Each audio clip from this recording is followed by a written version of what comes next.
Very special episode for me. Hopefully for you, Tom. If you've seen the post before, Tom is my first Norwich grad, so we're both Norwich grads. It's kind of special to us. May not be special to you. If it's not to you, too fucking bad, but it is pretty special to us as being a Norwich grad. So thanks for coming on. Thank you for having me. And it's always great to have another Army guy in. Even though you're a field artilleryman, cool. It's different. But another fellow paratrooper, which is awesome. So what's awesome about this is gives me the opportunity to pull out some Norwich quotes, which I thought would be harder, but I didn't realize how many. I was just looking at the cadet handbook, and all these quotes are in there, which I was shocked by. Like, no, I don't remember these quotes. So maybe you do. I don't remember any of these coming across our way, but they're completely different. 30 years ago, man. Yeah, no, but and what's interesting is, and it's also always awesome to have somebody older than me. So Tom is the class of 1992, class of 1994 here. And we'll talk a little bit more as we go along. There's a lot of fun stuff we can hopefully talk about where we did, but we're both wearing our class rings. Tom's wearing his the form ring. I'm wearing the field ring because I lost mine years ago. But like a big thing, it's just I don't think I've worn this in years. I rarely wear mine. Yeah, they're ridiculously heavy. If you haven't seen them, it's like a thing, but it's one of the big things about our school. Receiving those, anybody who went to military school, they'll know what we're talking about. But yeah, mine is the field ring because I lost mine, and I'm not paying for the price of gold. Compared to 1994, it's drastically changed. So let's start out with the Norwich quote and then get to know you better. How's that sound? So sure. We have a couple tonight. So the first one is going to come from General A.M. Gray, United States Marine Corps, retired. We in the military know about Norwich University. We know the caliber of leaders and the type of people that come from this institution, the best military academy in the land. That's a great way to start, right?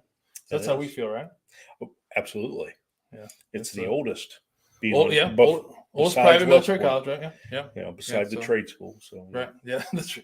And Homo ROTC, so a lot of things we're proud of. And it was interesting, like finding these quotes. I thought I'd have to look in there, but I clicked on something and I'm looking at the handbook and I'm thinking like, holy shit, can I memorize all this at age 50? Remember how we had to remember everything in that book? Which was everything.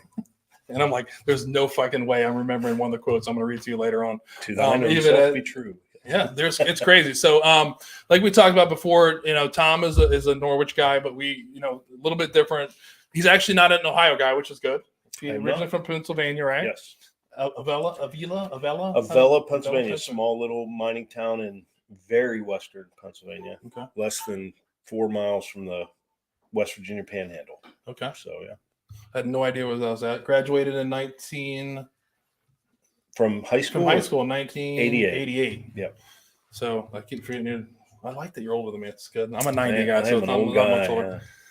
But we talked about this before. Like we've crossed paths before. We probably don't remember. Like we were younger. I had more hair. You had more hair probably. We had a lot. It was definitely not this white. Yes. We had less facial hair. Right. Less weight, probably. Us. I was probably half my size. Yeah. But we crossed paths. You're a 94 guy, 92, so you were an upperclassman. So I remember. It's funny, it's a funny story. Should we start with the story how I found you? Sure. Come on. So very interesting. Like I had, we when we're in Norwich, I'd say we're super close, right? Yes. And I think we all strive for that. Like we're really close to each other. We call each other Rook buddies, and we. Like we do everything together. We ate at the time when we were going there. We ate 3 meals a day together. Right. We cried together. We laughed together. We sweat together. We hazed together. Family. We did it all together, right? We did all those things, we drank together, right? Oh yeah. We did all these things. So but unfortunately, like for us, is like most of us went on to the military, and then we go our separate ways. So we always lose touch with people. But I had added Tom as a friend, and he was a member of Pays with the Patriots like about a year ago. And as some people know, I part-time bartend at a bar, and I was bartending one night, and Tom and his wife were at the end of the bar, and I was trying to get two shakers apart, and these things were like fused together. My grip strength's not that good. Yeah, and I was bound and determined to get. I'm like, I got to separate these shakers, remember? So I am like pulling on this thing, comes loose. The shaker shoots out of my hand, hits a glass full of it was an old fashioned, ricochets off the glass and hits Tom's wife in the face. and then on the floor like 20 feet away. And that is no exaggeration. And at that point, I was like, holy Christ, what just happened? And his wife was holding her face, and I'm like, oh my God, this is bad. So immediately go into the mode of like, let's get a new drink, let's clean it up. His wife goes to the bathroom, like, oh my God, if I knocked out her tooth, I'm gonna be my buddy's gonna be really mad, but I'm gonna laugh really hard later on about it. But so his wife comes back, we sit there, we start talking, and somehow we started talking about, you said something about being a paratrooper, right? I think, if I remember. And like, it's okay, she's a paratrooper's wife. And I was like, oh, and then within a minute we realized that I realized who he was, and he realized who I was. And I was like, holy shit. Yeah, you asked me. She's a Norwich grad. He's a Norwich grad. His wife's married to a Norwich grad. Your face is fine. Forget about it. You're not getting anything. You're not getting comping your meal. You're not getting a free drink. You're fine. But it was pretty crazy. It was like crowded. Yeah, it was nuts. I mean, and then after that point, all I cared about, honestly, was like talking to you more. I felt bad that we couldn't chat more. So probably the most interesting way to get somebody on. Oh yeah, just hit him with a glass. Yeah, you hit his wife with a glass, and then you start talking to him and find out that you spent 2 years together at the same place, and you didn't even realize it, which was great. So, but you like, I guess before we get into Norwich, like, or actually it starts with Norwich. So I've asked a lot of people when we do this, like, what anybody in your family in the military before? So I had 5. So my father, large family, 9 kids. So 5 of his brothers served in the military during Vietnam era. And my father did not. He was unable to. So the answer is yes and no. And it's kind of a long story, but so my uncle Don was a career Air Force NCO, was a fighter pilot mechanic, worked on F-4s, worked on F-16s, worked on F-15s.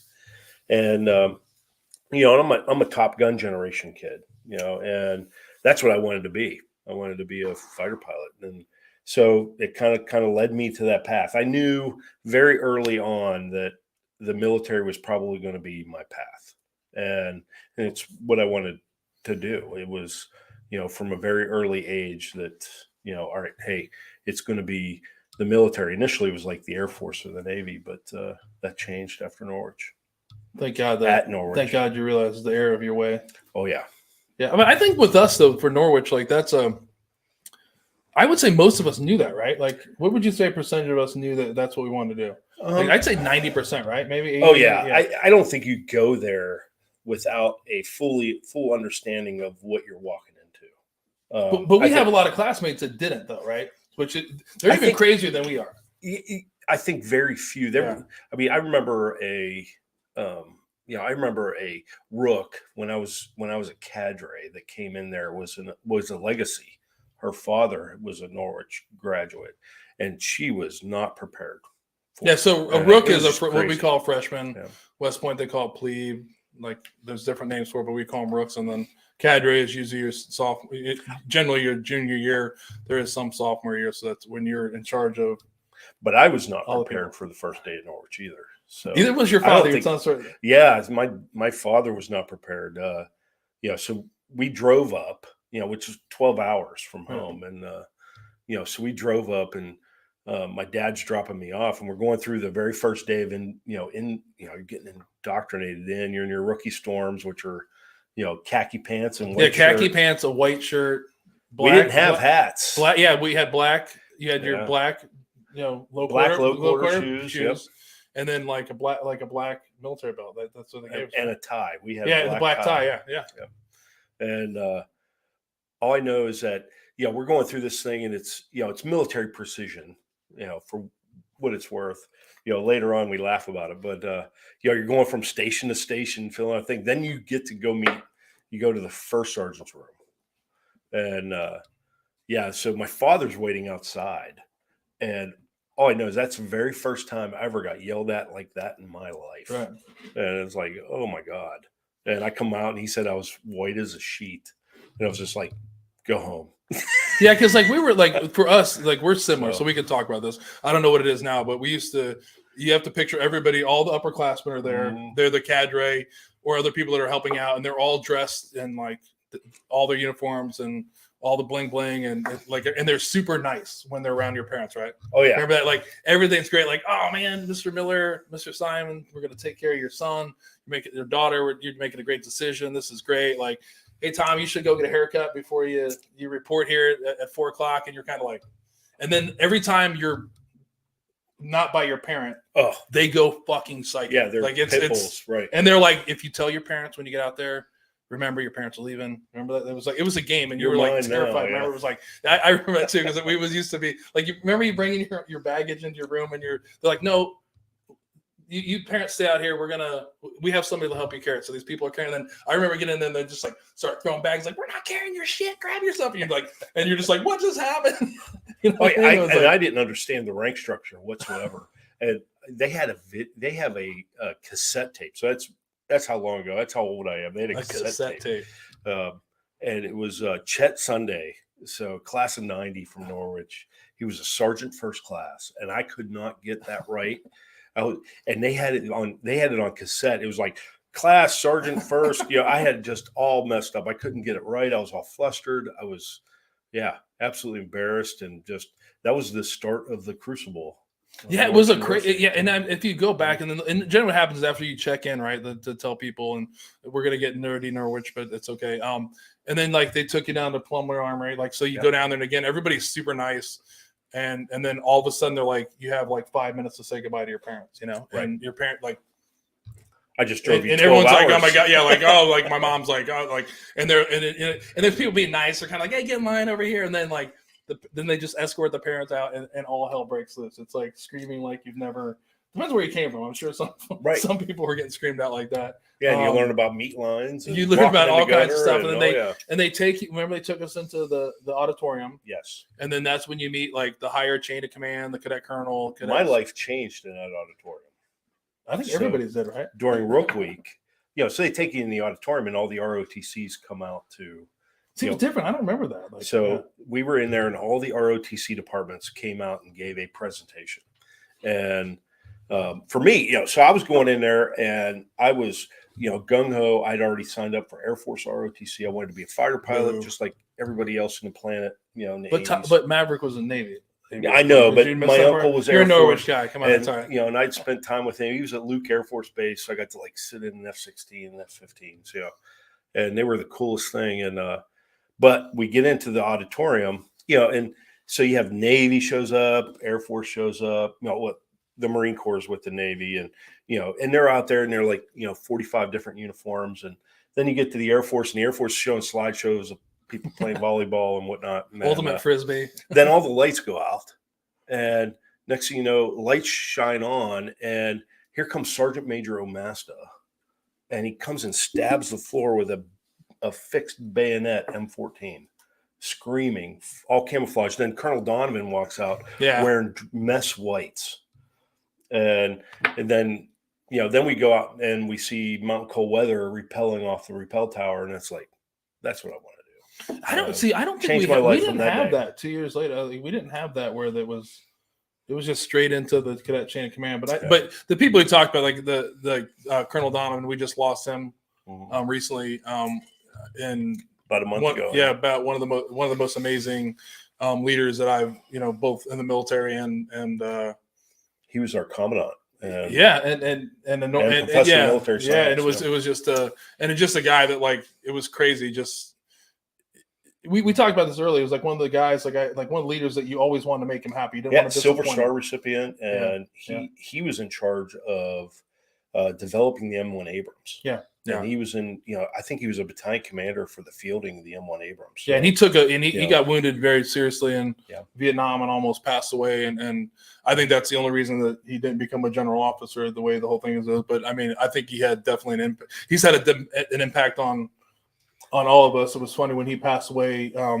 We lost, a president not too long ago. It was funny to watch the difference between the love and affection towards, Colonel Donovan compared to, a guy I didn't deal with as much, but your guys' General president Todd. is General Todd and all that. So it's a different thing. But yeah, he was just a guy that, like, you never wanted to upset him. You know what I mean? Well, you never got in contact with General Todd. When I first got there, he was in his last 3 years there. He left my junior year. So he was there for 2 years while I was No, there. sophomore year. He left your. He left. He left at the end of my sophomore year, right? Yeah. and so yeah, it was. You never had touch with him. The only thing is that you always waited for pass the core and review was what you were waiting for him to say every Friday or. But back to him, like we're talking about him, he had an amazing military career as well. Like there's a lot of people that you look at. I mean, and it was funny when he passed away recently. You don't make major general without having. And you look at it, but it's just like when you look at it, it was just some of the things like our school changed a lot in that time frame, and nobody, believe me, no one down here in the basement or wants to hear about Norwich and I don't know, but it was a different time. Like the school, when by both times we were there, the school was bankrupt. Yes. I didn't realize that till well after I had graduated. Yeah. I didn't really know the whole deal of that until like maybe 10 years ago. Right. You hear rumors about it, but a new president came in and the school was bankrupt and a lot of things changed from like when we were, what we used to be like, this place is hard. All these things, all these traditions. It's harder now. It's way harder now, I think. You think? Oh yeah, it's harder to get in. Yeah, I mean it's harder to get in. That's true. And I think upperclassmen don't get to leave. I mean, when we were there, as soon as you became a sophomore, as soon as you got out of your freshman year, you could leave on a Friday and come back on a Monday morning. As long as you made formation on Monday morning, you can't do that now. I think Norwich is in a lot of ways much harder now, academically and and militarily even. You can say what you want about the generational differences, but I think it's much more disciplined now. Well, I know for a fact it's harder to get into, but I think when I was up there, before COVID, so it wasn't 2019 or 20. I mean, I can't remember when COVID happened, but the bicentennial, that's the best way to say it. And talking to it, but like one of the things they just changed recently is like no more ACT, SAT stuff because they're finding like these high ACT kids or SAT people. It's still you can be super smart, but it involves a different thing. So I think it's harder definitely to get into. I think any college is harder than Cleve, and we were getting in there, but yay and nay. But I felt like it was easier to get into, but harder to graduate for us. Oh yeah, absolutely. Meaning like there was a lot of stuff that was going on, not always good. And Tom and I talked about this, and it's one of those things that's like it was like a living leadership lab when we were there. Like we were able to do things. My freshman year, we had 400 plus. It was over 400 was my freshman class. We graduated less than 250. So yes, it's a much harder place to graduate from than it is to join, or it was in those days. Anyway. Well, I think the military thing is true too, because if you look at scholarships, scholarships have gotten harder to get than they were before. But there was a lot of kids. But the one thing about that school, like you remember too, is I didn't commission or contract until my junior year. So same here. Yeah. So that's one thing I don't know. That's one comparison. I do know that like Scott, like your 4-year ROTC scholarships and the 2 years, which we used to have, they're really hard to get. But it was really hard to like do something for 2 years and then like one of my freshmen hope to get it. One of my freshmen, Jim Dorr, is he's on he's on the council or board of regents, whatever it's called, and he was telling me at our 30th reunion that it's pretty amazing how over 80% of the population at Norwich is on scholarship, on ROTC scholarship, and the reason it's a private school, so it's extraordinarily expensive. It was expensive back then. Oh yeah, it was way expensive back then. And then I went back, but it's like triple what I paid. Yeah, but I went back like 20. Yeah, but it was still when we went back there. Like the only thing that's different when I went back there is there's Wi-Fi. Oh yeah, and there's Starbucks, but and everything or Dunkin' Donuts. I'm like this place. No, I'm joking. There's a new funny library, story. But there's different. Can I give a funny story? And maybe the folks listening won't quite get it, but we're at school and. Back in those days, you didn't have a computer. You had probably a word processor that was as big as this desk to type your term papers on. Or if you were in a computer lab in Whitehall, which is now the ROTC department, was the library then, you were down 3 levels below the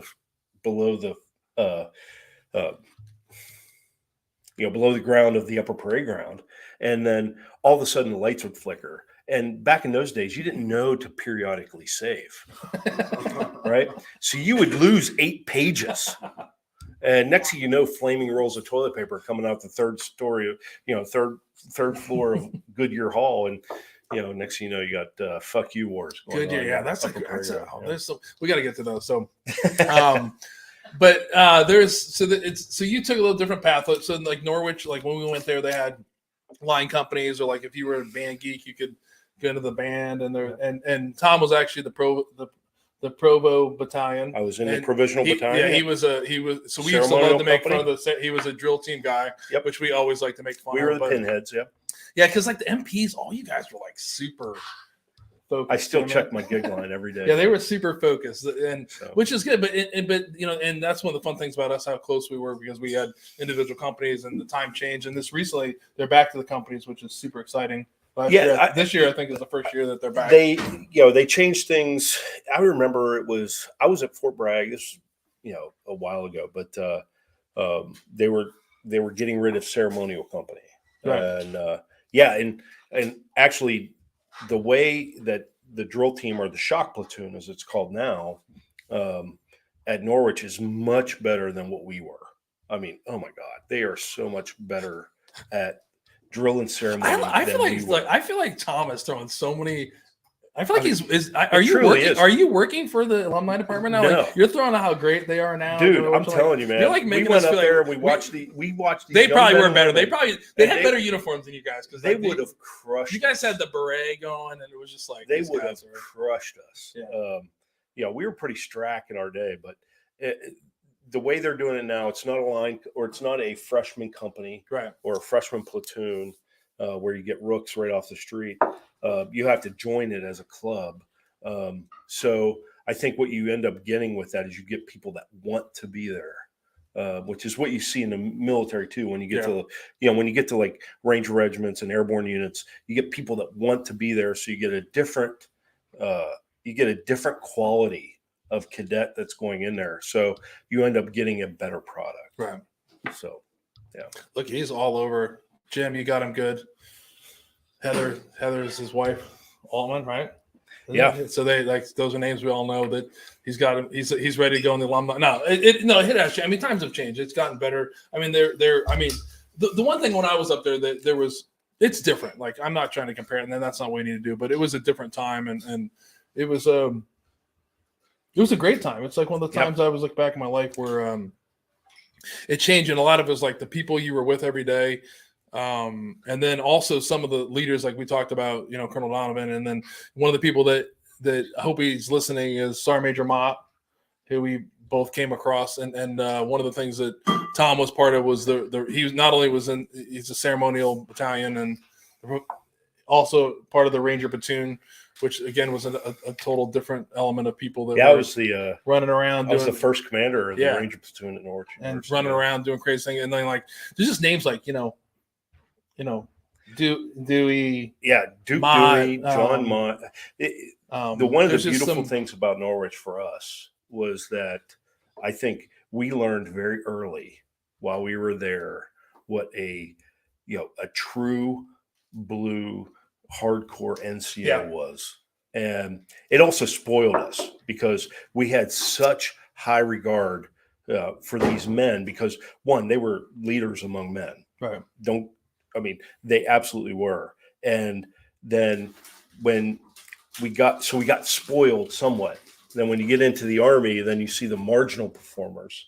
You don't exactly know how to react to that. But, the thing is that you learn very early that as an officer, so you learn very early as a cadet at Norwich University, before you become an officer, that you are dependent upon your non-commissioned officers, because they will lead you down the path. Even though you may be in charge, you're getting led by somebody. Yeah, because we had Master Sergeant Mooney, we had Mooney, Duke Dewey, we had Duke, Sergeant Major Mott, we had Sergeant Derringer. You remember Bill Derringer? He ended up becoming a retired CW4. So there was a time like that. Yeah, the other than Colonel Donovan, I can talk. I remember the officers, but you were more. That we were definitely more influenced by.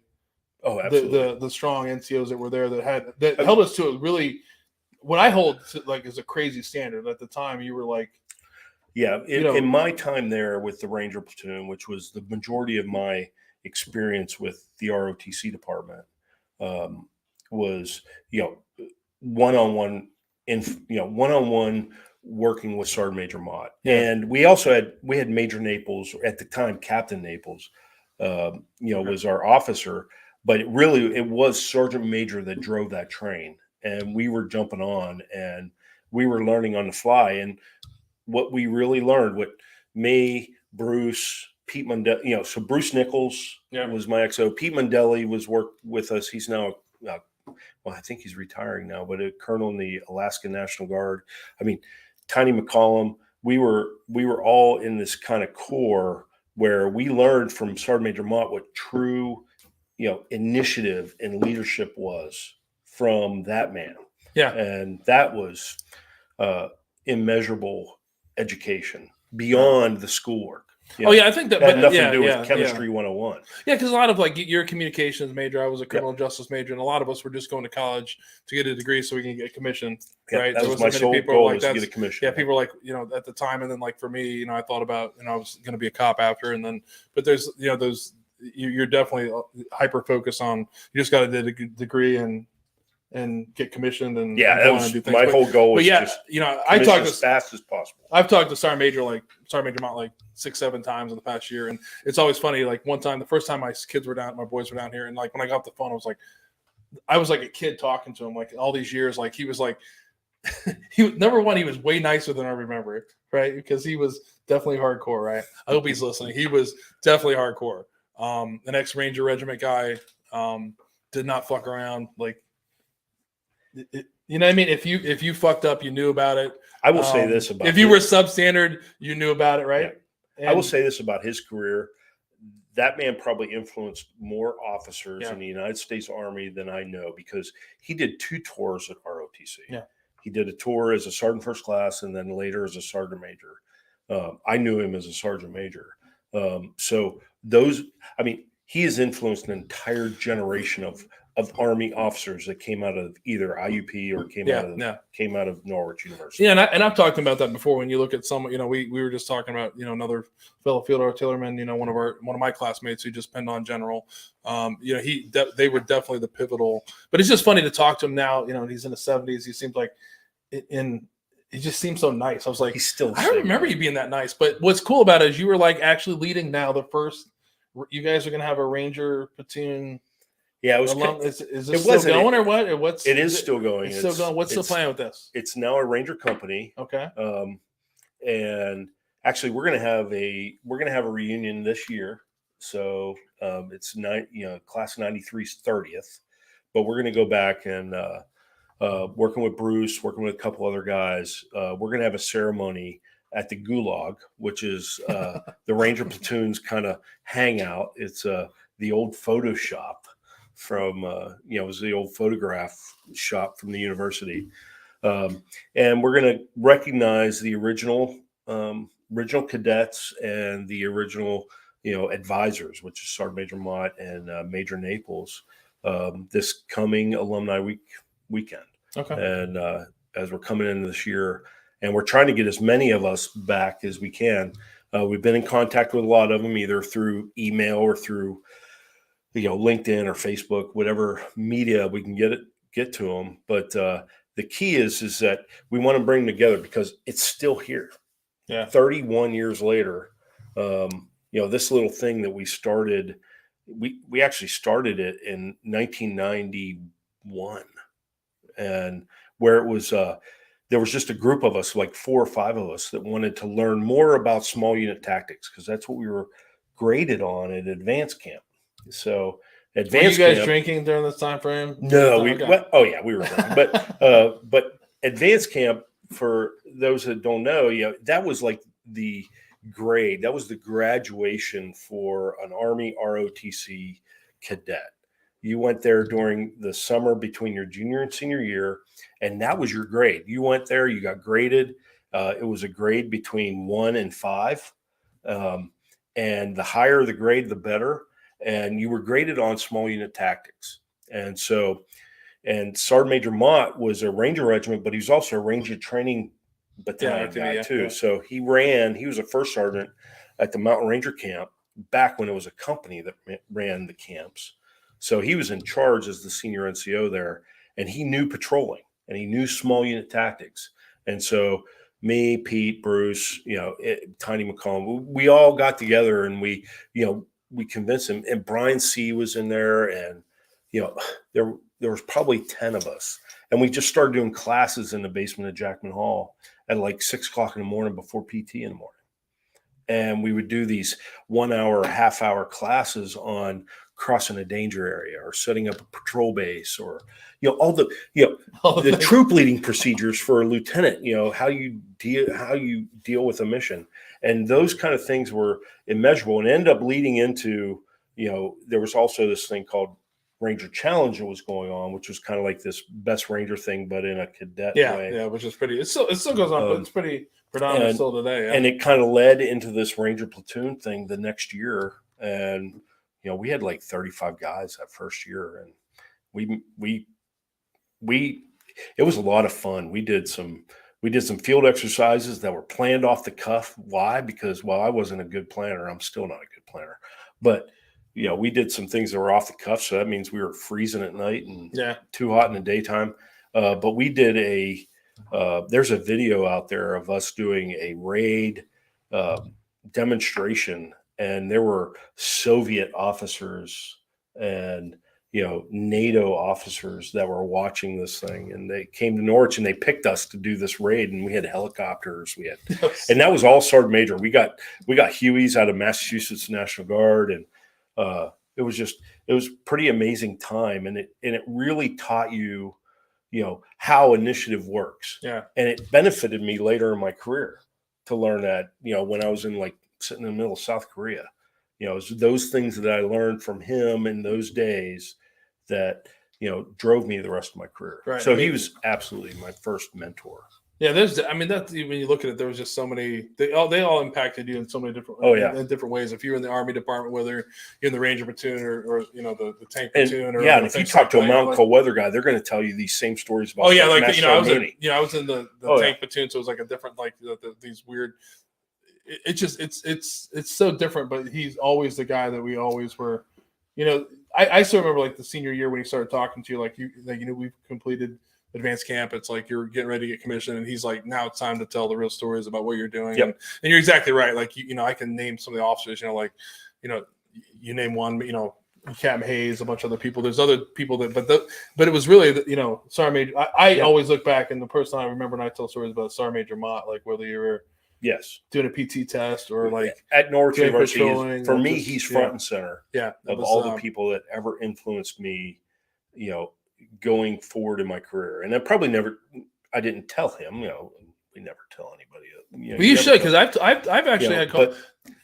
Drink some whiskey. I usually call him. If he's listening, or if he listens, I usually call him when I've had a little bit too much to drink, and you talk to him and tell him he's made a huge impact. I mean, it's a gigantic impact. Absolutely. And they at the time you thought about it, like for example, there's people that we're talking about, like my classmate Shane Morgan was a late commission, and he's a 1-star general. I mean, so those are the guys that saw Shane, something, and Shane that were like, hey, this person's good to go. Like we see some type of leadership in them, and look what we're seeing now. Very proud of the class of '93. I mean, because we kind of started this thing, and then we were leaving, but it was '93 with Brian Lieb and all those guys really took that ball and really pushed it forward, and were able to make it what it is now.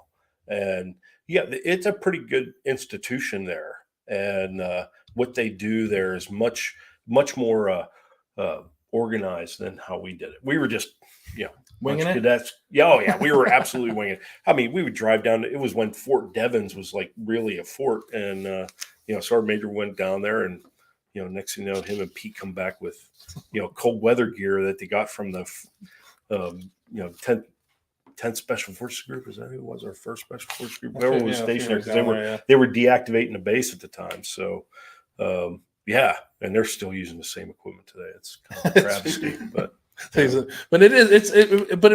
I always think about it. It's almost like I equate it to like the boy, like anybody that's doing that now. even more props than you did because like there's so many distractors. Like one of the things you're talking about, like we had no distractions. All we were really like our distractions were like going to UVM or going to Colby Sawyer if you were going down that way, north or south, and then going to a river and drinking. Who's and driving to Burlington? Right, like stupid, but like sit around and like you didn't have like you had no idea what like your real college friends were doing. To sit around and be like, let's figure out more time. We definitely need an event where we do more of what we've been doing or what we've been training. That's what it really was. It was like all those things we were doing. Email was so new that you had to get it to the library and get on a computer. And then I thought it was the coolest thing because I communicated with my buddy Dan Voorhees, who was going to Carnegie Mellon University in Pennsylvania. And it was just like, shit, You're like, hey, I'm not getting yelled at enough by Sergeant Major Mott, so I want to meet him before PT, Army PT, which he was notorious about yelling at. Let's meet him an hour early so he can. I don't remember. He didn't always yell, but he yelled at someone, right? Is that a good way to put it? He never yelled.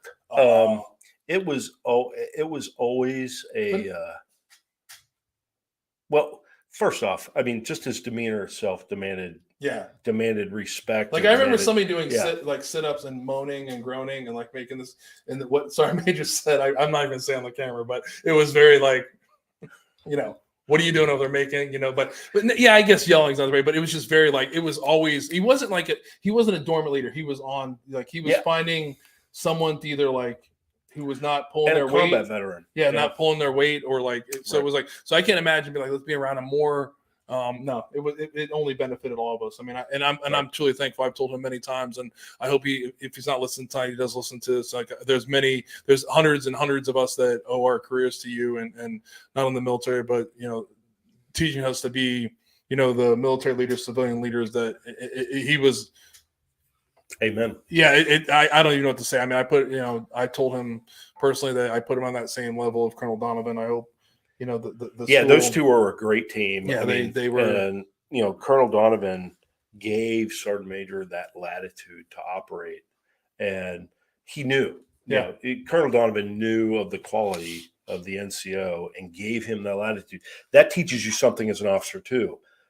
If you have that quality of an NCO, as a platoon leader or company or battery commander, then you know that, hey, one, that's a person you can trust, and you give them that latitude to operate.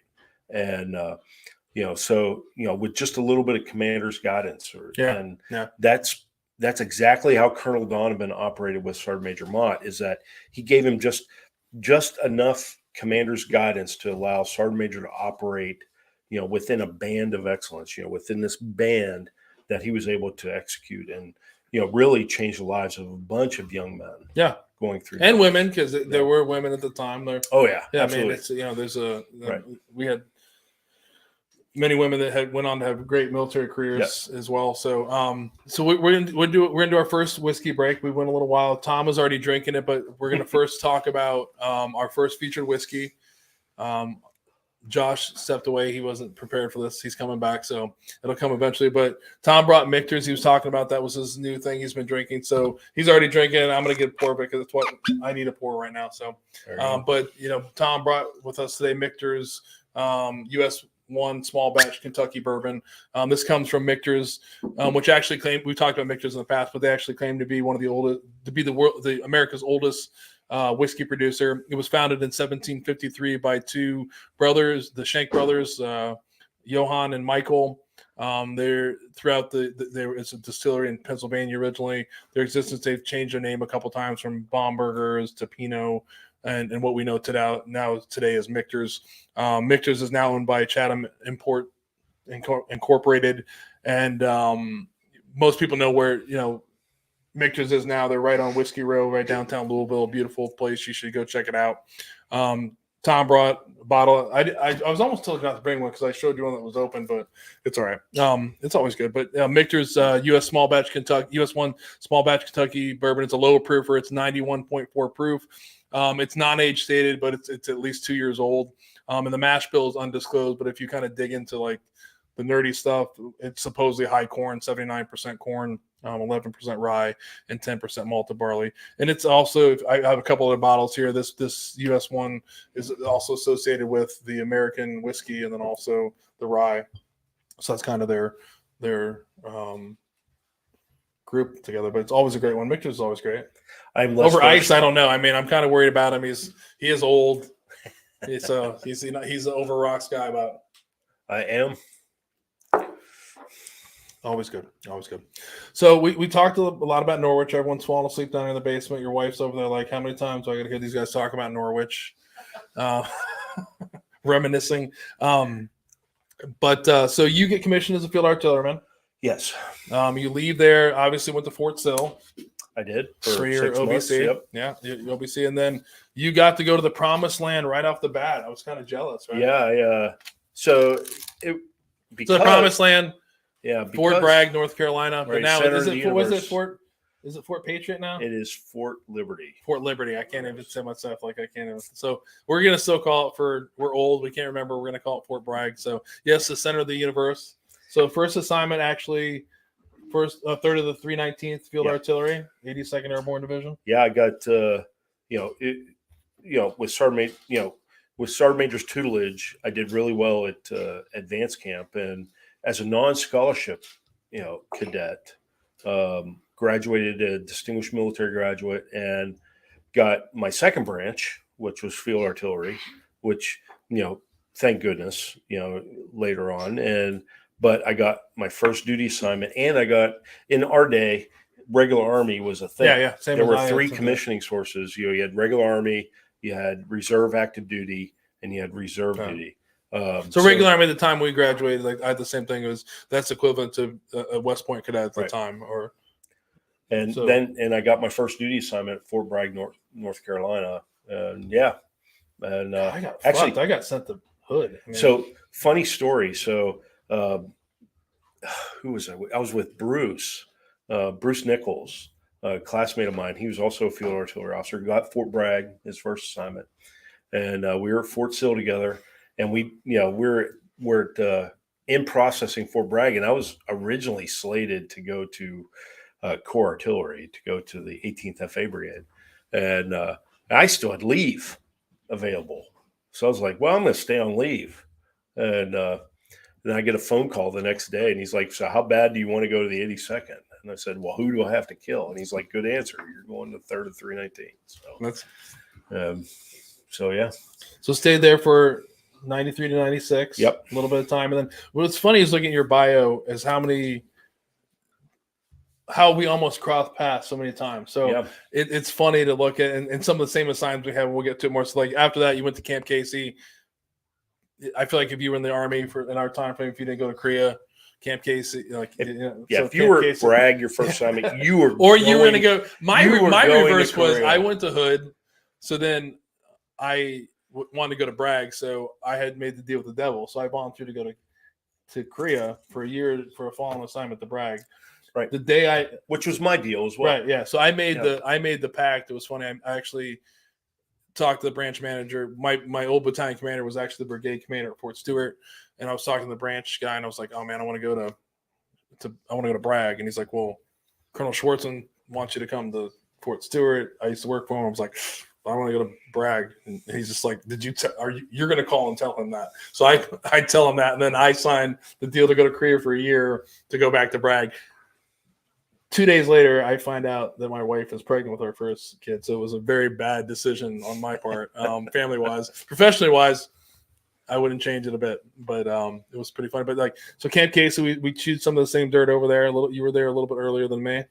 Yeah, a couple of years ahead of me on some stuff. Spent 18 months there. Yeah, spent 6 months with 2nd to 17th as the assistant S3. Then they needed a light infantry fire support officer, which, so I'd come from Fort Bragg. So they asked me to go to the 1st 503rd, which at the time, our battalion commander was Lieutenant General Linnington, who runs the Wounded Warrior Project. Okay. So he is he was my battalion commander. He is now the CEO of Wounded Warrior Project. And a great battalion. I mean, really good battalion. I decided to stay another 6 months. Yeah, that's not normal. I'm learning a lot of stuff about Tom. It's making sense now. Not many people will volunteer to stay in Korea. Well, we got to do it, and remember I talked about about the things that John Mott had Right. taught us at Norwich. And, really where it came to fruition for me was as a battalion fire support officer. So I had 3 artillery lieutenants, and I had 36 artillery forward observers in the platoon that covered down on an infantry battalion Right. of about 600 people.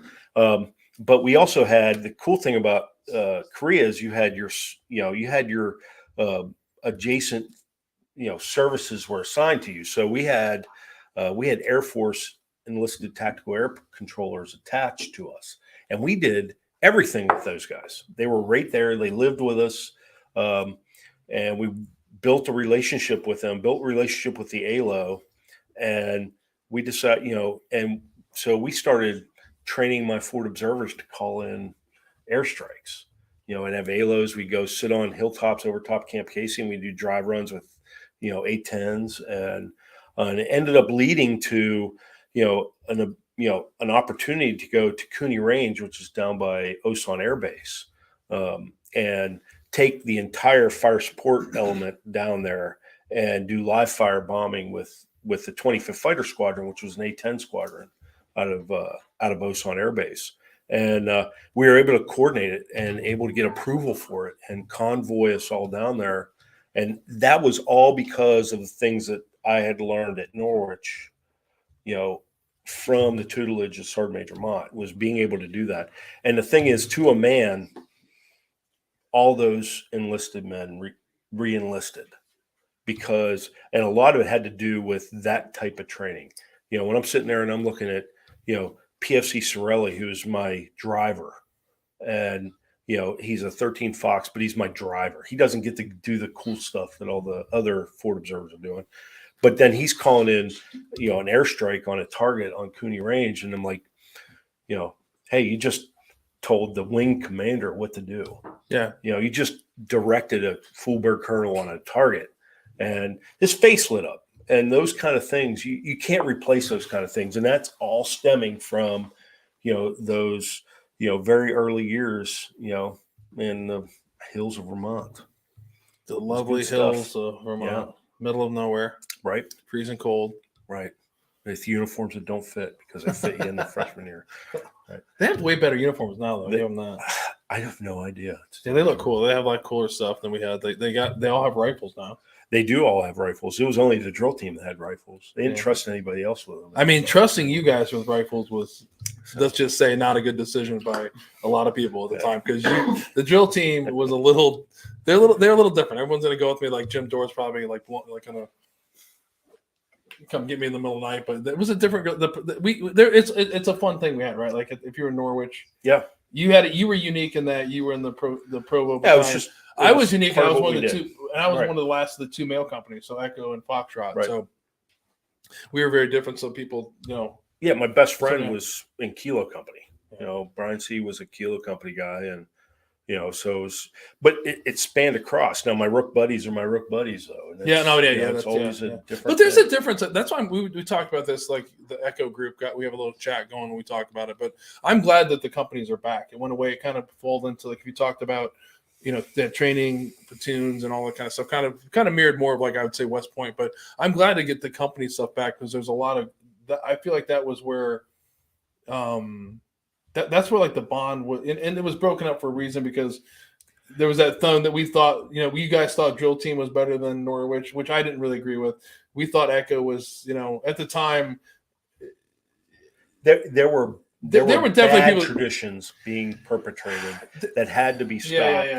And look, General Schneider did one. Yeah. That guy probably goes down as the greatest president in Norwich history. But I mean, I would put him up with, like, if you look at, he had to change the culture somehow, and he did it without changing the spirit of the university. Yeah. I mean, which is a good thing. If the time you did it, the only thing I think was if you changed it and finding out what he did, and you're exactly right. I would even put up as, like, if you look at, where the university stands today, as far as how much money's been raised, and where the stability of the university is what's most important to me, even at that time, right? Like, we were too young to understand that. Like, years ago, I met him at one of the things I used to always bust his balls about putting civilians on the upper playground. I think one time he was like, would you rather the university exist, or would you rather have your, nobody, all you guys on that upper playground? You're like,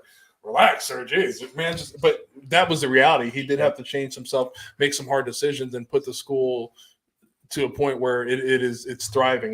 Like you said before, they're able to like grant scholarships to everybody. There's a master's program for many different things. I would put him up, like if you were to analyze what he's done. He got a lot of shit because he did go against a lot of our traditions and at the time, I just wish I'd known really what the status of what was going on. Well, I think we were oblivious to that, right? Like we were oblivious to that, and we were not mature enough to understand it.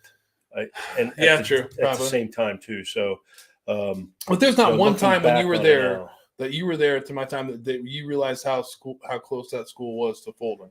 We never knew that. No, did not know that until I didn't know that until my 25-year reunion. I think it was my I'd say the first time I heard it was maybe 5 years ago. So over 5 years ago, I had no idea how close we were. They couldn't make payroll. Yeah, no, it's a great. Again, nobody wants to hear about Norwich except for we want to talk about it. It's fine. So, and I have a podcast, so we can talk about it, right? Right. No, it's great, but no, it is like there's a lot of stuff that went down. They couldn't make payments. He took like a loan. It was nuts. Where we're at now and the amount of money they have, it's a testament to him, to General Schneider. Sullivan, that's another name that we haven't talked about in a lot of time was General Sullivan. There's so many great Norwich guys, and I think we got to do another Norwich quote now. Should we do we got 3 Norwich quotes? But why not? We're Norwich guys. Let's talk about Norwich. We'll go to our second one, which. Dwight Eisenhower, right? Everyone's heard of him, right? He's got to have good things to say about Norwich. So, again, this is in the Rook book. There's no way I was memorizing this. That's not true. You had to memorize it. We had no choice. If it was in the Rook book, yes. Yeah, you memorized everything in there. So, in his initial prospectus of Norwich, a century and a quarter ago, Captain Partridge wrote, "In every republic, the due cultivation of proper military information is indispensably necessary for the preservation of liberty. With that statement and in that conviction, he founded this great college and pioneered the establishment of the military collegiate institution of our country. In a very real sense, he gave the country, in our hour of greatest need, thousands of young men trained in both military and civil fields, thoroughly grounded in the fundamental essentials of complete citizenship and sound leadership." So that like I had never seen that quote until last night. Have you heard that before? I have not. Yeah, I'm like Eisenhower knew what's up. But it just is a testament. I couldn't be more proud of the school we went to, and then there's our classmates that are still serving. Yep. It's I see pictures of them or see them do things, and I'm just like, I know him. Like they don't we know them when they were. It's crazy to think about. But it is a the fact they're still serving, boggles me. Jesus, they're 50. If not older. Doug Stitt is a 3-star general now, and he graduated a year before me, and he's still in. Are there any 92 guys and gals that that are still in? Probably, but I don't know. Yeah, because I think we have, maybe 3 or 4, maybe 5. But one's a general. We got a GL now. Yeah. Field artilleryman. You'll have a couple by the end of the year, yeah. Come on, you're bragging about 92. Come on. No, I'm kidding. I'm joking. No, but we're always proud of the school. Yeah. But so your career there, you leave KC, you go to advanced course, I assume. So I went to the advanced course before I went to Korea. Okay. Yep. So left Fort Bragg, went to the advanced course, go to Korea. Came back to Bragg. Go, do the boomerang back to Fort Bragg. Man, you were making all kinds of deals with the devil then, huh? Well, there's a thing once as an artilleryman, once you become jump master qualified, you kind of get pigeonholed.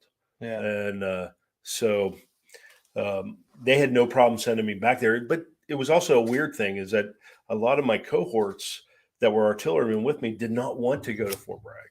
And I never understood that. There was this fear of, the devil Fort Bragg. And what they didn't realize is that it's the easiest place on earth to lead. Yes, you have to have a strong hand because the paratroopers, by nature are very rambunctious and rebellious human beings, but they will execute at the drop of a hat. Yeah, there's definitely a different breed. Like that second, our time is still like the second time they volunteered. They volunteered to become military. They volunteered to become, airborne qualified. I mean, what are people scared of? Jumping out of the airplanes in the middle of the night, running constantly, right? I was never afraid of the middle of the night. No, but I'm just saying there's different. Like, I mean, Yeah. there's just things like you always think are like, who's afraid of jumping out of airplanes? You're like, a lot of people. Everybody. Yeah, exactly. Everyone like to us, it's like this is the best thing. We run 6 miles a day. I mean, we're never home. We're in the field all the time. We get to jump out of airplanes. We get to put makeup on all the time. Remember that? Because at the time, if you think about Bragg, they still do. Bragg was the only place where you camoed up every single time. They still camo up for every jump. The two things I noticed about the funny about Bragg is like that was my I'd been in the Army for 6 years before I got there, and you get there and it's the first time that you actually everyone puts on camo all the time. Like, every jump you're camoing up. Like, so if you're not there, if you've never done it, like you'd be on a jump and there'd be somebody from, Tom mentioned like the 18th Airborne Corps or like COSCOM and they're jump with you and their face is, pale white. And we're like putting all the camo on and they're put it on. And these people are like, we don't have to put that on. It was crazy. So, and then the other thing was payday activities. Yeah. So it's like an old tradition in the military, like, right? I don't even know if they do it anymore, like paid activities. So like a lot of units, they'd be like, yeah, paid activities, you used to get out early. And it used to be that's where you got your check, right? Like somebody gave you a check. Reason to wear your class A's. Class A's, right? So this is what I'm saying. So generally it's like no one's getting paid by check anymore, but it was like every unit you've been to, like payday activities were like, you get a half a day, you show up, you're supposed to show up in your class A's. No unit I've ever been in did that. I was on division staff. I'd been there like 2 weeks. Hear that. Yeah, I show up in BDUs, right? And I'm at work, payday activities. In comes a staff sergeant major. He's like, "What the fuck are you doing, sir?" I was like, "I'm working." He's like, and he's in his class A's. And I'm like, and like paratrooper class A's, blouse boots, jump boots. He's like, don't you know it's payday activities? I'm like, yeah, I'm working. He's like, where the fuck are your class A's? I was like, I don't even have jump boots yet. Like at that point, he's like, get the fuck out of here. Like, go out the door. Don't let anybody see you. Yeah, no, he's like, but he goes, who's your sponsor? And it was like my sponsor. He was like, you need to tell him you failed. He's like, don't come back here today. So the next day I go back and I'm like, we really wear class A's? He's like, yes. And you realize that everybody on paid. I wonder if they still do it. I hope so. Yeah, because everybody that day was wearing. My wife and I were just down at Fort Bragg 8 months ago, visiting, With Tom, that's like 3 weeks ago. He's right. I'm that old, but I'll say that it's like 5 years ago, right? But it was just this past year, and we were down there visiting one of the lieutenants I'd served with when I was a major, and he's a battalion commander for 3rd to 319th. So stopped in to see him, and I didn't. That was not one of the questions I asked him, whether they still do paid activities. Now, there are a lot of traditions that are coming back to the 82nd that had left during the global war on terrorism that I'm happy about because it makes it a much more lethal and ready force. Yeah. But those are the two things I thought was crazy. Like there's no other unit that I was in that ever did that. You know what I mean? It's like.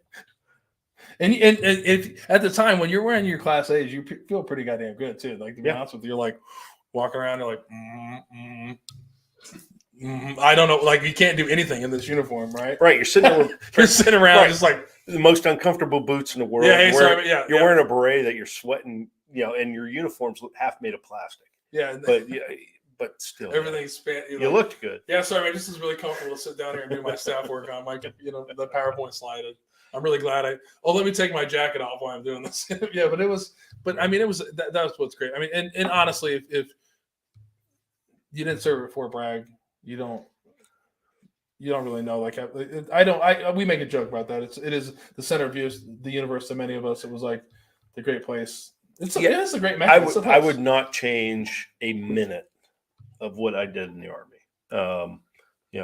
And a lot of that has to do with the fact that I bounced back there 3 times. Yeah. That's what I was surprised about with your career. Like, there's not many people do. So you leave Bragg after, and you head to another great place. The guy, everybody listens. Some of the guys are listening. Like we always talk about, the only place they mentioned that we ever say good things about is Fort Bragg, and it really wasn't the greatest place in the world. But it was the soldiers, it was the training, it was like your mission. It was just where you want. Like it was. Yeah, Fayetteville was not great. Fayetteville was not great. Fort Bragg was too small, but it was all about the paratroopers that were there. Yeah, always about the paratroopers that were there, and that's what made Bragg great.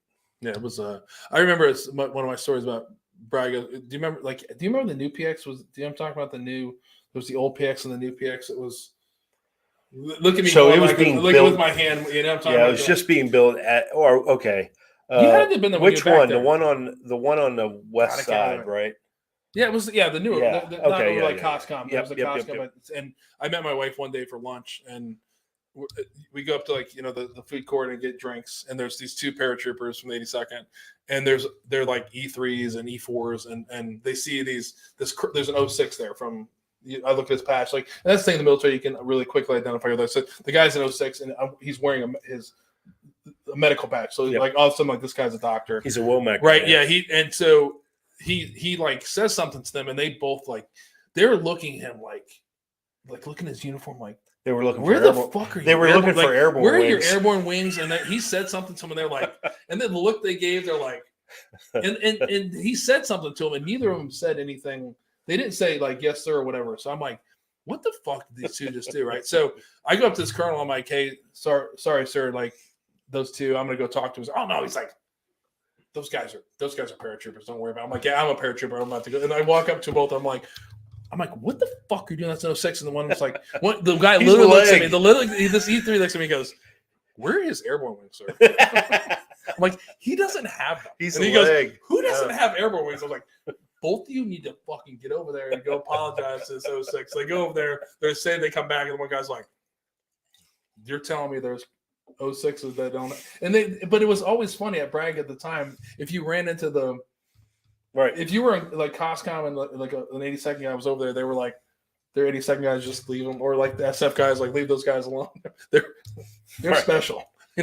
We were special in our mind. Yeah. But so you leave Bragg. Go to Fort Chaffee, Arkansas. Yeah, it was an ACRC assignment. So I did by that time. By that time, Fort Chaffee was decommissioned. Yeah, it was a small unit. We were there. I think we had 36 people in our artillery battalion. We fell in. We were OCs. Yeah, because I was at Knox at the time. You were doing that in the same unit. Okay, Fort Knox. Yeah, so we would fall in. We had. Coverage of the 39th Enhanced Separate Brigade out of Arkansas and the 45th Enhanced Separate Brigade out of Oklahoma. Yeah, so we had units in Tennessee, and I can't remember that. And so then, and our secondary job, which became our primary job, was to mobilize these guys for combat. Where did you mobilize them out of? So we mobilized them out of Fort Bliss. Okay, I went up to Fort McCoy. We did Bliss. We did 2 separate mobilizations. We did Fort Bliss, where we did a lot of reserve units that were coming in. They were not combat arms units. They were, longshoremen units and transportation type units that were going to Kuwait, that were going to be offloading ships. Then we went to Fort Hood and fell in on 4th ID's barracks when they were deployed.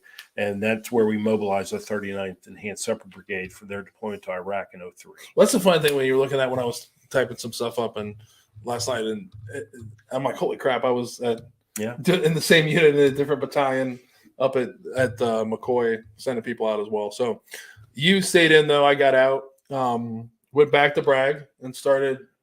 Yeah, so got to have 3 deployments at that time, right? So a lot of life changes happened at Fort Chaffee. Got married in 03. Best thing that ever happened to me. Are you just saying that because she's here? No, absolutely not, and she knows it for certain. And she kind of wimped out when she took the shaker off of it. She was like, I wish we had that on videotape. It was so funny. I manned up. I didn't like. Well, I felt horrible. It is one of the funniest stories in my life because I was so scared. And then as soon as I found out who you were, I was like, she's fucking fine. Like, I mean, like, fuck this. Like, if like Tom will get, trust me, she's fine. Like, she was like, it did literally shot. It was a great story, but yeah, a lot of life changing. Like, get married, Yeah, so get to deploy to Iraq. Got married. Then I was ready to see the rest of the Army. I was like, hey, so I called branch manager. I'm like, I'm ready to see something other than Fort Bragg. And he's like, well, Fort Bragg needs 35 majors, and you're the only one with jump master wings. Guess where you're going? So when are you there? Back to Fort But Bragg. so 2005 is the first time you deployed. So you went 4 years without deploying, which was kind of unusual. Well, got right? back there in 04, February of 04. Okay. We got back. So spent that year on the Corps staff or Corps artillery staff as the fire support element. And then in January of 05, we deployed over to Iraq and we replaced 3rd Corps as the multinational Corps Iraq headquarters with General Vines as the Corps commander. What a great General Van Gel was the Corps artillery commander. We had now General Huggins, who was the chief he was the chief of staff. A bunch of big names were over there at the time. And we did our year in 05. It was a pretty substantial year. I ran the kinetic. We called it kinetic fire. So if it dropped a bomb off a wing or shot it out of a tube, it came across my desk pre-planned. Right. But it was a big time because that's when Iraq held their first elections. Pretty important time. It was a pretty significant time in my life because both of my grandparents had passed away in 05. My grandmother passed away in May of 05 or late May of 05. And my grandfather then passed away in December of 05, which is significant for me and my family because my mother passed away when I was very young and she was an only child. So we were very close with our grandparents. And it was a pretty significant, year. And kind of changed life a little bit, right? Oh yeah, absolute life changing, and hell for the world too. With Iraq, with the whole finger, with the ink on the fingers, from voting. That was a pretty big deal in those days. That was a really big deal. So General Vines, I haven't heard that name in a long time. General Vines, very. It's the one thing I learned about general officers when I was a major there is that they could tell the future. And they never got upset about anything. So I have 3 funny stories about General Vines. One, I was at Green Ramp jump mastering, and if JMPIing or not jump master, but JMPI is the proper term. You're JMPIing paratroopers, and it's middle. Tom knows I'm talking. It's hectic, and I'm moving around. People are standing, and I'm literally like someone's behind me, and I'm like, "Come on, jump master's working." He doesn't move, and I'm like, he's not moving. I'm like, "Hey, there's a jump master working." I turn around, it's General Vines, and I'm like, "Oh, hey, sir." And what was great about General Vines, always like that's what the leadership. Yep. It goes back to leadership. Like there he is down at Green Ramp, cameled up. I'm like, he's like, "No, sorry, Captain, I'll get out of the way. You're working here." And I'm like, "No, this is your you could say this, sir. Sorry." So he walks off, and I go to C4. I'm like, "Seriously, dude, you could have told me who that was." He's like, "Jump master working, sir. You act on it." So then he was telling his buddies about that in the oh my god! So then I just had PRK surgery on my eyes, so our G4 section is out on a jump. Yep. Colonel Towery, all this kind of stuff. So I'm like the only person there hanging out, and I'm like walking out. I walk it by Colonel Towery's off, and I see somebody sitting there, and I'm like, all I see is like boots, and this is time like. This is 2000, so jungle boots. Remember the old jungle boots? Like I see these, and I'm like, hey, the fuck are you doing in Colonel Towery's office? I keep walking. He leans forward. It's the commanding general. I was like, oh, hey, sir. He's like, where's Colonel Towery? I was like, hello, he's like, he's on a jump, sir, and he goes, I can be in here, right? And I was like, oh yeah, sir, you can be anywhere you want. I didn't recognize you, So now I'm trying to get a command at this point. But it's funny. So you see those probably helped you. No, the funny thing, the final thing, we were at this warfighter exercise down at Stewart, and like staff was all of these different buildings, and I was trying to coordinate something. So I like walk into this building, to coordinate something with one of the other staffs, and like there's General Vines. And so, like general officers are always like, you joke about shaking hands, kissing babies. John Vines like shakes my hand. What's going on? I'm like, hey, sir, like I beeline to something else. I literally go to a second building. I'm literally court. We're in the middle of the thing. I walk. Here comes General Vines. I'm like, I shake his hand.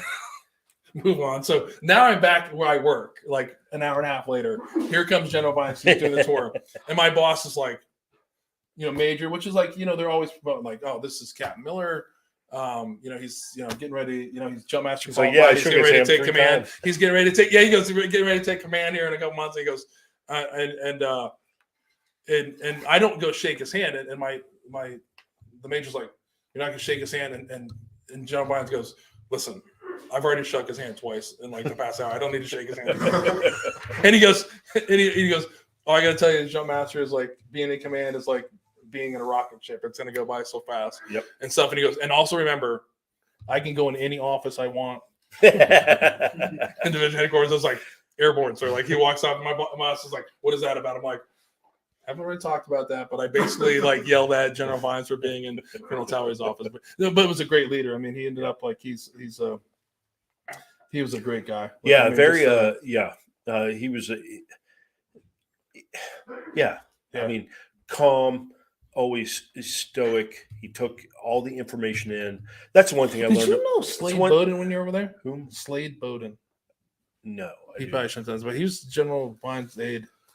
Did not know the aide. Commander. Yeah. So, I mean, them, yeah. I had to coordinate him with him because I had to brief him just a couple of times. But, the thing about it is that what I learned about general officers working with, the few interactions I had with General Vines and the multiple interactions I had with General Vangel while we were over there that year is that it's the ability to remain calm and comprehend and to assimilate information in whatever format it's coming to you, whether it's coming at you, from a verbal briefing or from a written report.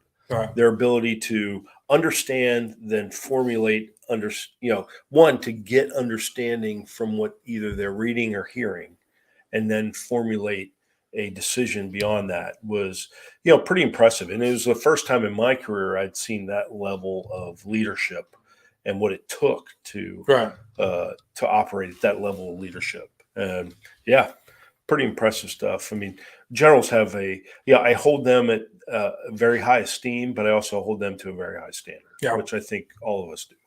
So, and they should be. So, first deployment 05, Operation Iraqi Freedom, we talked about it, Camp Victory, 18th Airborne Corps, 2006, OIF. Yeah. And Bolza with the. Got home. Got home in December of 05.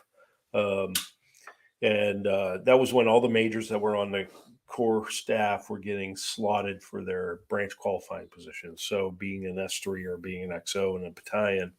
And General Vangel assigned me to 1st 321, which I was really happy about because it was the 1 Airborne Battalion in the 18th FA Brigade. But the problem was that they were already deployed. And so, less than 6 months being home. Becky might love that. Yeah, hey, hello. Heading right back over to Iraq for another 9 months because they were working a non-standard mission in Mosul, and went over there and took the place of John Delaney, great man, 06, retired now, and he went on to be the brigade executive officer. I came in as the S3, and then worked there keeping the as if we were the forward operating base mayor for Frog Merez and Diamondback in Mosul. So my job was to keep the roads clear and the shitters clean. If I was able to do that, then, everything else was gravy. So let's talk about personal life at that time. You got married. Yeah. Deployed twice in probably the first many months of marriage? I was deployed 32 months in the first 5 years of our marriage. So how does that work? You have to marry a strong woman, number one. Okay. Becky had no military experience. She was not, her father was a veteran from Korean War, but had no direct understanding of what it was like to, be a spouse in the United States Army. We get married in, May of 03. And then by February of 04, We're at Fort Bragg, North Carolina. By May of '06, we're now in a battalion. The battalion commander's unmarried. The battalion executive officer's wife refuses to be a part of the, family readiness group. Well, guess who gets forced into it? My wife, who we'd been married less than 3 years. It's like, what did you do? Gets forced in to be the leader of the family readiness group. And, she took it and ran with it and did, and that is a completely unheralded and unappreciated job. Right. And, and she did a fantastic job. Yeah. So Really family readiness fantastic. group are like, they're doing a lot of the stuff behind the scenes. They're a thankless job. No one's getting paid for it. Oh, It's getting all the information from the command, and when you're deployed, it's even rough. It's definitely not. It was harder when we came home. Yeah.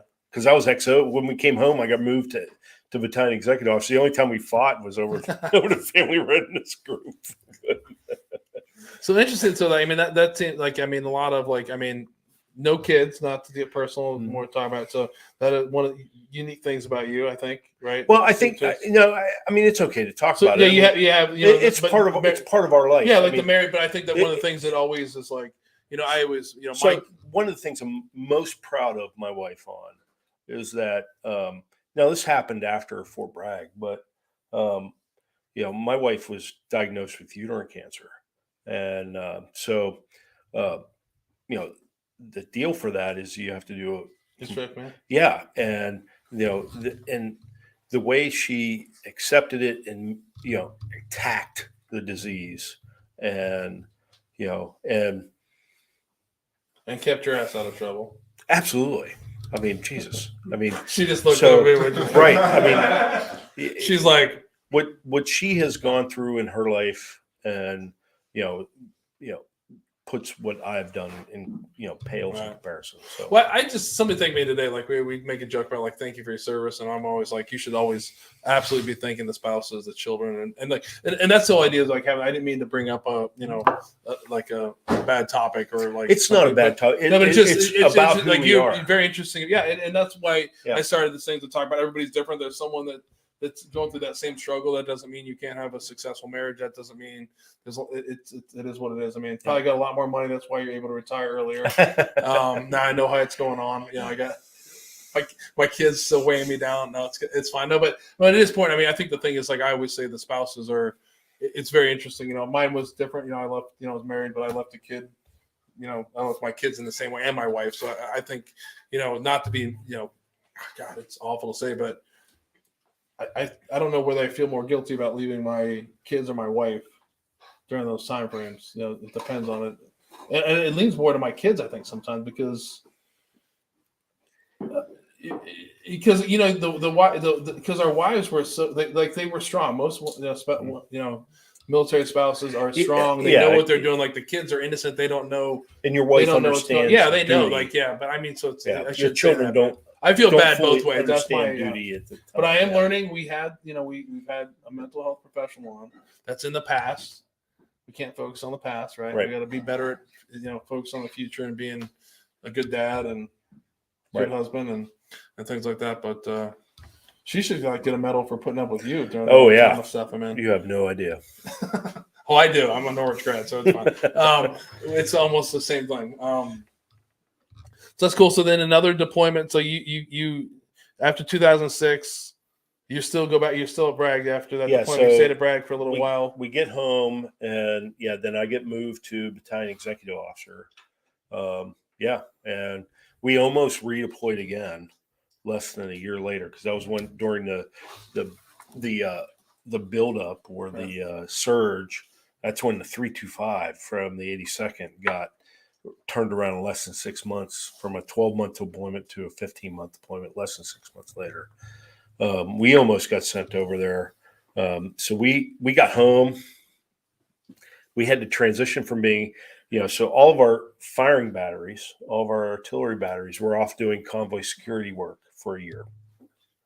So they're running gun trucks on Humvees guarding, convoys up and all through Iraq. And now we get home, we have 6 months to train all of our people to be back to a functional field artillery battalion, which is not an easy thing because now you have staff sergeants who had never been a gunner on a gun, and now they're a section chief of an entire howitzer crew. And so we went through that. Then we got pulled out of that. Then we were going to get sent back to Iraq again. It was like our mission changed like 3 times in like a 5-month period.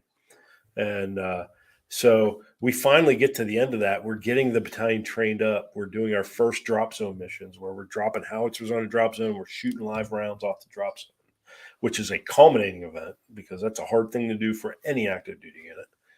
And that's when, it got sent that 18th FA Brigade, this was all part of the modular piece. 3rd Infantry Division needed a fire support element. And so 18th FA Brigade got tagged for sending a fire support element to Iraq for 15 months. And so, so they handpicked a group of us out of the brigade. And I was getting ready to come out of battalion anyway. I was expecting to go back to the Corps, 18th Airborne Corps, but got tagged for an 18 or 15-month deployment. Got to spend 18 months at home, which was nice. But then another 15 months back in Iraq. So total time deployed in Iraq? 32 months. Long time. Yeah. Almost 3 years. Almost. What was more fun, Iraq or Norwich?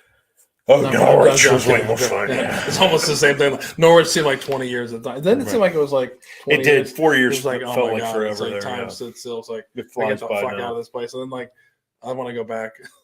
I drive back tonight to go hang out and hang out on the Dog River and drink some, some Keystone Lights. We'd be those guys that like an alumni weekend that you're like these fucking guys. Right. Right.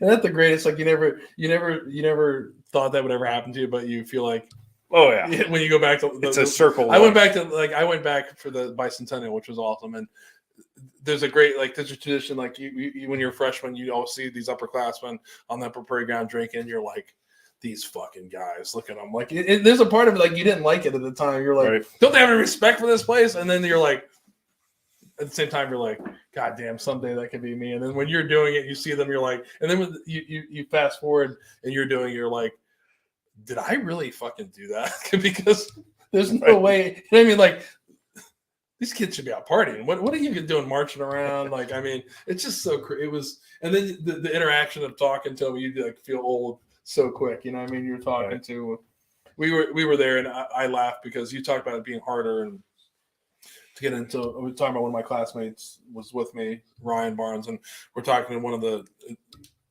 what's crazy about it is how much they remember you, right? So professors, you don't think they would 20 some years, but they're like, they remember you. And then we were talking about making jokes, and one of the professors is like, I don't think any of you would be able to get into the score right now. And he's like, I definitely know you would not. And we're like, well, why are you gonna get personal? Like I had a good SAT score, but they're like, no, you guys aren't getting into the school. Like, you felt so bad. We're like, oh yeah, Ryan's a colonel in the Army. What are you talking about? We're defending ourselves, and there you are standing with a gigantic beer, some stupid hat on. hammered since 6:30 in the morning. Yeah, and you learn how stories perpetuate themselves. So my freshman year, my squad leader, Brian Coughlin, great man, great family man, has 6 children, retired from the Army, but he was just a crazy man when he was my squad leader, and he called himself the Great Satan. Then somehow, 10 years later, I go back there and they're like, Tom Simons, you're the Great Satan. That wasn't me. It wasn't me, man. So, right. It's weird how stories get perpetuated how many times that have you way. been back? So we have been going back, every 5 years? Yeah, every 5 years. So we've been, I went back for my, I went back for my 10, 15, 20, 25. 30. See, I graduated in 94. I went back in 2013. Okay. When I did the master's program, which was hysterical because I'm a the residency you do, and I'm at the new hockey rink, new to me, It was built like 10 years before that. But Right. so I'm in there and I'm like walking around, and everybody Right, they knows used to me. play hockey Everybody in an knows old me. I'm looking stable. around. I'm like looking at this. I'm like, this new hockey ring, and one of the professors, Bill Clements, comes up to me and I'm like, look at this new hockey ring. He's like, Che, it's not old. fucking new. It's like a decade old. But new to me. You know what I mean? He's just like, you should come back to the school more often. And then I went back for the so I've only been back twice since I graduated. And the last time I went back for the reunion, it was like it just, I don't know about you, but number one, it's so emotional. It's hard to explain. It is. And I go into like, you just feel like, so this, I don't know how to explain it. You just feel like you all these things come back. I feel like Peter Pan. Like this you go back there, reunion, you feel like the same way you were. Well, this last reunion was a little different. The 30 years, so it was pretty significant, milestone. God, you're old. I know I'm old. But it was the first time I'd seen. I'm not good at math. It's first time I'd seen Bruce. First time I'd seen Bruce Nichols since we were roommates at Fort Bragg. We rented we were renting a house together. We were second lieutenants, and he left the Army, got married, and moved back to New Hampshire. And it was the first time I'd seen Bruce in, 25 years. Right. And, so it was a little bit different this time around. And it had been the first time I'd actually sat down and had dinner with Sergeant Major Mott. The last time I saw him Did you cry? Did you cry? No, I didn't cry. But the last time I saw Sergeant Major Mott was I saw him in Iraq. He went over. He was a contractor. He was a police, contractor, going to Taji, I think, or it might have been further south than that. But and I saw him at Bayap because I was on Camp Liberty at the time. I'm like, what are you doing here? Yeah, and I think I used some expletives. There we go. When I saw him, but it was. I just found that when I went, it's super emotional. It's like you see, it's like almost like time has stood still. Like you can, it's still the same, but it is a little different. The new library. Well, not even like, there, but even that, but it's the still experience, the same. Like everything rushes back. Like what I mean, like what sits still is like everything that you felt like. It's hysterical. Like if you talk to Norwich guys, and if anyone listening, like you see that sign on the highway, right? Yeah, a little tense, and you're like, Tom was talking about earlier, like you leave for the weekend or a week, or leave for the break, and as soon as you see that sign, there's a party just like it's like game on, right? Yeah. Like game, but it's also like Jesus Christ, here it comes again, like and that feeling of like. That emotion, and when you're driving down, they're like they have no control. Like you're not the boss. It's like almost anxiety. No one's the boss of me, but you see, you're just like, oh shit. Yeah, it's anxiety. But everything you feel, it's like you can. It's like that's the place where it's one of the few places I've been where you sit there and you can see like almost like your like your life flash. Like you feel it, like those like you feel that same way. Like you can stand in the hall and like everything just like wherever your barracks were, and it just like rushes back to you. That like it's amazing how something that is such a small part of your adult life is so impactful. Right, it's 4 years of an adult life. Out of so now I'm 52 years old. It was 4 years out of 30 years. It's less than 10% of my adult life, or roughly 10% of my adult life, and how impactful it was. Right. So. But and I think that the thing about the Norwich guy, like the Norwich community, is that there's the people that are that small time was so significant, and it's like if one of them called you right now and said, "I make a joke like we need to, I need you to come over to my house right now. We got to do something." You'd be like, what do we do? It's just that it's I don't like. I want to go back. Like I want to take my kids there. That's my whole thing. I want to take the whole family. Go like. I want to take them, but it kind of reminds me of like the Saving Private Ryan at the end, where like they all bring them together. Because if they all go there, I'm gonna be like bawling, crying, and they're just be like, "I knew my dad's crazy." But I just wanted to see what, because it really was. It changed our lives. It changed so many of our lives. Not even the guys and gals who went to the military, but it's always left us. There's nothing you always say like that is just like. It made me who I am today, like the good, the bad, and it's and we make jokes about it.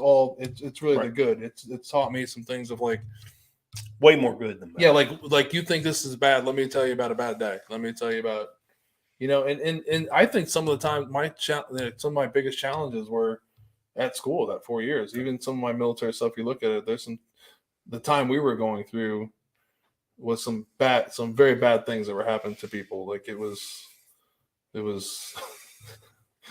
some ridiculous stuff. I mean, stupid. Like we're at the time, you're like, you're not hazing people. Like hazing was big. That's a word that like not many people talk. Like when we were there, we were like the height of hazing, right? Yeah, the definition of hazing really changed. From my time there to your time there. I mean, within a period of 2 years, it did change completely. I mean, but there was some BS going on. I know there's the whole like the whole skull and sword stuff that went on there, but there was and then a lot was going on with ceremonial company. There were a lot of bad traditions that were being that were being fostered down, and that's when I come back to what I was saying about General Schneider and how he had to change the university, is that he had to reverse those bad traditions. Tradition is not always good. There are great traditions, but there are traditions that aren't always good. And there were bad traditions. Yeah, 100%. Like I don't think at our time, at that time, you would have never been able to convince. Right, you and I at that time, you would never. When we're sitting there, 25 years old, you're like, there's nothing wrong. There's nothing wrong with 27 grown men running around naked around the upper playground. There's nothing wrong with that. Right. In the first snowfall, like, remember that? Like, I mean, what do you mean there's nothing wrong with that? And people are like, what? Right. I can't believe you're stopping this. Like, what? What don't you understand? This seems so, But I think the traditions were like, I think we were talking earlier before we came on, is like the traditions. Yeah, obviously there were some bad ones, but it was also like a rite of passage, right? Like, so that was like your next step. Like, that made you. It really. It's you were in that like dilemma. Like it was like you knew like some of the things you were doing. You're like, this can't be right. When you were your freshman, you're like, this is not right. Right. And you in a time you'd be like, I would never do this to someone else. Right. And then so fast forward 2 years later and you're like, are we doing that to those guys? Because it happened to us. Right. It was funny story. It's the truth. It's sorry. How it was, so there I was. So that's where that's over there. So there we were. Right. But so my freshman year, and I'm in a corner room with two other, so it's a 3-man room. And so both my roommates quit and left. So there I am all by myself in a corner room. And the command sergeant major for the Corps was named Zolo. The dude was like, a monster. I thought his neck was like this big around, and next thing you know, he was the scariest man alive. The dude was like, 3 years older than me, but I thought he was the scariest man alive. And next thing you know, he's in my room, and wanting to make sure I'm okay. And, and he's talking to me. Then next thing I know, I'm going to see Colonel Donovan, wanting to know if I'm being hazed. Because one of my roommates that had quit, he had accused the cadre of hazing, and I'm like, yeah, I'm getting hazed every day. I'm gonna have to do push-ups and hazing. What is hazing? What are you talking about? I didn't know what hazing was, and so it was kind of a interesting time. Yeah, there was definitely like it went too far, but we talked about this before. It's like if definitely they had cameras. What we were doing, like most of us would have not got commissioned. We would probably be in jail. Right. No, but I mean, there's just like it was. Oh yeah, thank God. Like, I'm not joking around. Like, but what I felt like it was like people don't understand. It's like we were like willing participants. Like we walked into a social experiment. That's how I felt. Like a leadership. It always is. And you're like, I'm willing to I'm willing to do this. And. There will. I mean, yes, it got. But at the time when that was happening to, if somebody quit, it was very quick to be like. At that time, when we were younger, like that guy's gal's weak or whatever. But at the time, you were kind of like, shit. Like maybe they weren't. Maybe I'm just. There's something wrong with me. Maybe I never thought that because I know my dad would have killed me if I. No, it's not the. There's some people that quit, but it's not the quitting. I just mean like that is not for everybody. That time when you sign up, there was definitely at the time. I think. There were so many of us that were focusing on 2 careers. It was the military and then law enforcement. There was, right? So that was like a pivot. Yeah, it was like for me, it was always the end state. It was always what I wanted to accomplish after college. Right. And Norwich was a very linear progression towards that goal. Yeah, I mean, there was definitely not the. I mean, if you look about it, like if we probably shouldn't say too much about it on camera because like some freshman's gonna seek us out now and sue us. No, I'm joking, but the things that you did are like, and then you hear stories about what you did, right? Mm-hmm. Like how you were. Yeah, as an upperclassman, and then like Yeah. when I went back to the reunion, someone was telling me a story about something I did. I was like, I did not do that. They're like, you did that. I'm like, so I didn't do that. That I would never do something like, and like 8 of them were like, you definitely did that. And you're like, whoops. But it was I was you go through phases when you're a cadre. You go through the phase where you're just screaming and yelling and you lose your voice, and and you realize that doesn't work. right. And that's the whole crucible piece. The unfortunate thing is you got a bunch of freshmen that are like on the receiving end of this, of your learning experience. And the one good thing that I'll recall from my freshman year is I learned what did and did not work for my cadre. Right. Who I responded to, who I did not respond to. And but you're immature at the time. Yeah. We had talked earlier about the difference between West Point and Norwich. West Point, you have a TAC officer and a TAC NCO that are involved almost 24 hours a day with the cadets, where at Norwich that wasn't the case for us. We were after on our own. After 4 o'clock, they're like, AMF yo-yo, right? And sorry, it's an acronym I use. But it was true. I mean, it was one of those things like after 4 o'clock, you're like you were kind of on your own. Like, yeah. You know what I mean? No one's around. I mean, right. Like you always talk about assistant commandants. I don't remember very rarely seeing them walk. Rarely. Around. Like at 9 o'clock, you're right. They went home. They were like, "I'm going home." Right. But I mean, it is true. I mean, at the time, it is. Yeah, you're right. There was a learning curve, definitely, that you did it. But there was. It's like you look back and like I think you look more like I look more at that experience of like what I shouldn't do and how I shouldn't act. When I look at my cadre time, I'm like. When I went forward, I'm like, I'm not going to do that again because you saw how you felt, the impact on people. But my cadre, what I learned from Norwich was the mentally fucking with people, which our cadre were, they like perfected it. I felt like they found out how to break every person. That's the one thing about Norwich that I thought is true is like, they broke me. They found a way that different people break for different reasons, right? Like some people you can make them do 1,000 push-ups. They don't care. You can make them do all these things, but punish their friends for what you did.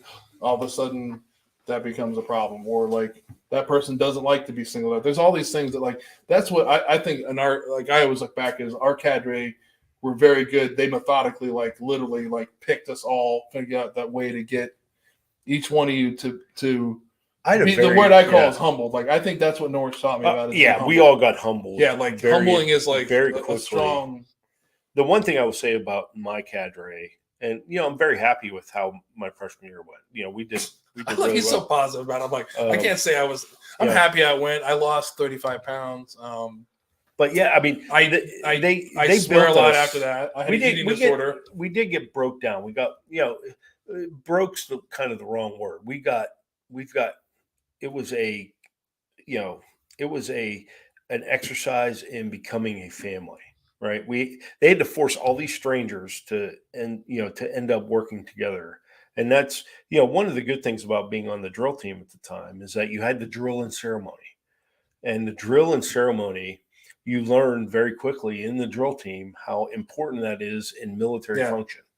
The ability to be able to do the manual of arms and to be able to do your facing movements and to march, we were doing that same stuff. We just didn't have a brand, a rifle, and being able to do that in lockstep with your fellow soldiers gives you a feeling of community, or everybody's operating as a team, and then eventually that permeates throughout the unit. Right. And for the drill team, my year. Our freshman year, we won the platoon of the year thing, that old BS. But, that was an important thing for us when we were 18 years old, and, that's what we were striving for. What at that time, any positive encouragement you guys, what you're striving for? Yeah. That's always just like, then getting the meat lines. Like an extra, Oh no, snack we or- got no. The only thing Or- we got was to sleep, not have to go to breakfast on the Sunday. recognition for us was if you won CQ and you got to stand on the Right. you got to stand on the reviewing stand or for the afternoon march down to mess for lunch mess. So the goal is that every cadet or every rook that went to morning CQ inspection was to win, Right. so that you could stand on that reviewing stand and watch all your freshman counterparts march down to lunch. And then you could sit at the crow's nest and eat and like Right. pretend to eat. And you While could eat everyone's like normal. watching, watch people like Yeah, you can eat normally. You can eat as keep much eating as up you there, wanted. Simon. Eat all you want because Right. we're watching you. Like Now that's you're gonna it. get smoked. I when just you get love back. him saying he's like the super positive. Oh. If you haven't been there, he doesn't know what we're talking about. But like every day they sent up the freshman one up there and they did uniform inspection. If you won, yeah, you got all these great perks. But with everything at that time when you're a freshman, with everything that's successful, they quickly learn how to beat it back down. So like they would you did that. All of a sudden they tell all your rook buddies. Simon's had like 5 things to eat. He was having pie and cake. Well, You're that like, was you're like, there was no cake up there. And they're like, but they tell everybody that, and all of a sudden, like, Yes. he thinks he's special. And you're like, you told us to win this. You told, and I won it. And then now I'm being like, it was just that whole. Think about your whole freshman year. It was just constant, like, trying to like. Now, trying my, to make people I will happy. say this. And then when you did make it, my you did achieve cadre, it. my cadre did not do it that way. Oh, come on. What The they whole made, school was like that. what they made you do is that if you won it, Right. then you had to give a class on how you won. We did the same thing. We turned it into like assembly line, right? Right. We won like an astronomical amount of lines. So like Right. there was a dude, like I was shining shoes. Another guy was ironing. Like we would like you guys aren't understanding. Like there was like it's only like a quarter-mile walk to this place, but we were like a guy would show up, would be in PT gear, and then we'd get them there and we would have a uniform that's on a hanger and like perfectly like they're like models, like standing up, and to win for some guy to look at them and go like, yes, that's the best uniform. And then all you win, like Tom said, was you get to stand On in the a different reviewing place stand and and like eating a sit crow's everybody, nest, and right. then you get to eat, and then you get That's in trouble for it. But it was like, and everyone's doing that. And then if you did that, you got punished, right? And then if you didn't win, you got punished. They'd be like, Miller, we won 20 times in a row and you blew it. You're like, all I did was stand there and this guy shined. That whole system, I think it taught you like failure, right? It taught you because everything we did, you weren't going to win. Personal accountability. You weren't going to win. Like you never were going to win that system. It taught you personal Yeah, accountability. I mean, I felt like you were never going to win. Like, and the people that you figured that out quickly, that it's a game. That's the thing I figured out really quickly. It's like my dad was in the military. He told me some stuff about it. Like, you got to understand it's a game. Like once it clicked to me that it was a game. Like I remember one time I room inspection. They come in, they give me merits. Right, this is the best bunk. Boom, boom, boom, 3 merits, perfect. That night I didn't sleep in the bed because I was studying and all the other shit we have to do. You know what I mean? They come in the next day. This place looks like shit. Demerits. I'm like, I didn't even fucking touch that bed yet. No one touched it. But once that clicks off that it's a game, I think that's what you. And I don't call it a game because it's real life because you're living it. But you're not that. Sometimes you're not going to win. That's what it taught me. You're not. No matter what you do, how good you are, nobody was winning that. No one won freshman year, right? Do you think you won? I don't know. I tried to win. Yeah, but everybody's trying. That's the No goal. matter what, Everybody's trying to win, but ultimately nobody won. You all, what you won was like you all weren't together. Like that's why I talked about what you win is getting to your sophomore year, and it, and my freshman year was a lot like what you win is not quitting. Like, I was a terrible student that first semester, and then I learned really quickly is that okay, the military side of Norwich is not the most important piece. The most important piece is the academic side. But then, I really learned quickly after that you can do both. Yeah. As long as you manage your time. Yeah, but I mean, Norwich was great. Like I always look about it too. Like people joke about like, quiet time, like CQ hours, like 9 o'clock you were studying. That's the thing that you don't remember. But that freshman year I always remember is just like it's an exercise in insanity. Yeah. Like you're not like no matter what you do, today you're great, tomorrow you suck, right? Like not up, down, up, down. I think that's where that's life, right? Like today you're great. Today you're a good dad because you did this. Today you're a good boss because you did this. Tomorrow, right? You suck. Your kid hates you. You're whatever. You know what I mean? And I think that's what that place taught me that failure is a moment away. Whether and it's not always your failure, right? the failure could be the system. The system But could it be also sad teaches you. it also teaches you to accept it and move. Right. The failure could be Yeah. the system. The failure could be other people. Like, I have my shit straight. Then you And you quickly learn, like, understand. Tom doesn't have his shit Yeah. straight. Guess what? It doesn't matter how great you are. You all suck. So And then it's a, once you find the failure point, then how do you fix it? You talked about it in your platoon. You had people shining shoes, you had people Yeah, ironing it's crazy. uniforms. So they found the failure points. Is like, okay, Simon sucks at shining boots. All right, but Miller doesn't. Miller's good at shining boots. So Miller, you're going to be shining boots every night. Simon's, you're good at ironing clothes. You're going to iron clothes every night. And what it teaches you is that yes, there's that constant achievement failure. Yeah. But what it teaches you to learn about where are the the choke points, where do you have to assert some sort of emphasis to fix or to Yeah. mitigate, whatever cliche word you want to use for it. so I think you need some more to drink. It's time for the second featured whiskey. We're late into this. So we're gonna have Wild Turkey. You brought Michter's. It's time to. Have you had Wild Turkey? Yeah, and I need to Mixer? take a break too. So Are you gonna pee? This is the second Absolutely. person on the road to have to pee. dude, I'm 52. Oh. Come on now. 52. All right. Are we gonna? You can't hold it. 10 Hell minutes. no. All right. Hey, he's gonna go. Who's coming in this hot seat? Levy's coming in the hot seat. No, not Sam. Sam is definitely not coming on camera. You love me? Let's bring Becky on. We need a spouse on. We haven't had a spouse on yet. Look at this. This is. I like this. Here you go.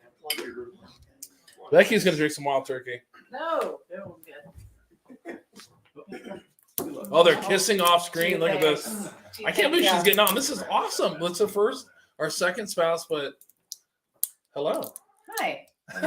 She doesn't need the microphone. She has a good voice. Hi. So I've been wanting to get a spouse on, which is Okay. Tom may not be coming back in. So talk about the time, like Tom gave you some huge props. Yeah, You marry a military guy. I did. All of a sudden you think he's gonna be around and then he's not. Yeah, Like it what was made, rough. like how was that? It was rough. So I grew up in Columbus, Ohio, and sorry. Okay. there's kidding. no reason to joking. be sorry I'm about joking. that. I'm joking. I met him. He's related to friends that I grew up with. He's their first cousin. That's how we met. So we met. I was working at Victoria's Secret Catalog. I had a great job. He was a captain in the Army. I was making way more money than he was. Oh yeah. Now the truth is coming out. You hear this? Right. Victoria's Secret, money, Yeah. more money. That's always good. Yeah, I got to see all the catalogs before they airbrushed them and everything. It was awesome. So, so I met him, and then he was in ACRC assignment in Fort Chaffee, and I sold my house, moved away. I was at Fort Chaffee for like 9 months, and then he got orders to go back to Fort Bragg. We were there for a few months, and then boom, gone. So the first 3 years out of the 5 years of our marriage, he was gone. So Rough. the question I asked is like any like animosity towards them for that or like No, vision, but like it was just tough. It was just, the fortunate thing was I was a mature adult by that time. I was in my 30s, and so I knew what I was getting into, and I just kind of accepted it. It was rough. I tried to make friends in the Army, and the rough thing about being at Fort Bragg at that time was, like I said, I had a degree, I had a really good job, and trying to find a job at Fort Bragg was impossible because you go to Fort Bragg and they're just like, nope, we only want to hire people that live here, permanent residents only. Is what they would say. like who's a permanent resident? At Fort Bragg, yeah. So it was like the only thing I could do is I got a job for a while working at a real estate office, but that didn't pan out because they were corrupt. So I left that. But yeah, so I just like Tom alluded to earlier, I did the FRG thing, and I tried to help out with that, but the FRG. What's he doing over there? Is he out of the bathroom now? Yeah, he's out of the bathroom. He's good though. Yeah, he's getting She has a drink. way better voice when I'm listening on the output, Tom. She's like rocking it. She's like Way better. but no, I really appreciate like I make a lot of jokes about it on the air, but thank you for your I say service and sacrifice It's rough. I mean, it's really rough because we're out doing what we want to do, and a lot of times we leave people behind to do some things that they thought they signed up for that, but not. right. They didn't read the fine print all the time. You know what I mean? So Right. It was even so for me, it was even rougher seeing young families. Yeah. The worst part was seeing the young families and seeing like the young privates and stuff, and they would have families, and then I would have to figure out how to take them to get food stamps. Yeah. It's like that's ridiculous. We shouldn't be in a situation in this country where families have to get signed up for food stamps while they're serving our country. amen to It's that. not right. Not right. And I didn't Amen. like it. That was kind of the worst. She's like, I part didn't of it. like it. No, I Boom. didn't. It was rough. And No, it is. Yeah, it's a. I mean, I look at like even how much money now. Like at the time, I thought I was making a ton of money as an officer when I got in. Like when I look at that pay scale, I was like, how the hell was I Right. surviving? And then I'm thinking like I made really good money. How we're privates and they weren't. E3s. They weren't. Yeah, they weren't. They They really weren't. weren't. Yeah, they That weren't. was just it. They weren't. Yeah, They yeah. weren't. And they were on food stamps, and they were having to get subsidized, and that's not fair. Yeah. That's not fair. That shouldn't be the way that our government treats the people that sacrifice for their country. Amen to Absolutely that. not. Are we ready to high five Tom and let Tom finish this out, or what? Absolutely. Are we gonna make him over there? He's like, thank you. Tom's ready. He's got his bathroom break. We got a few minutes to ride it out.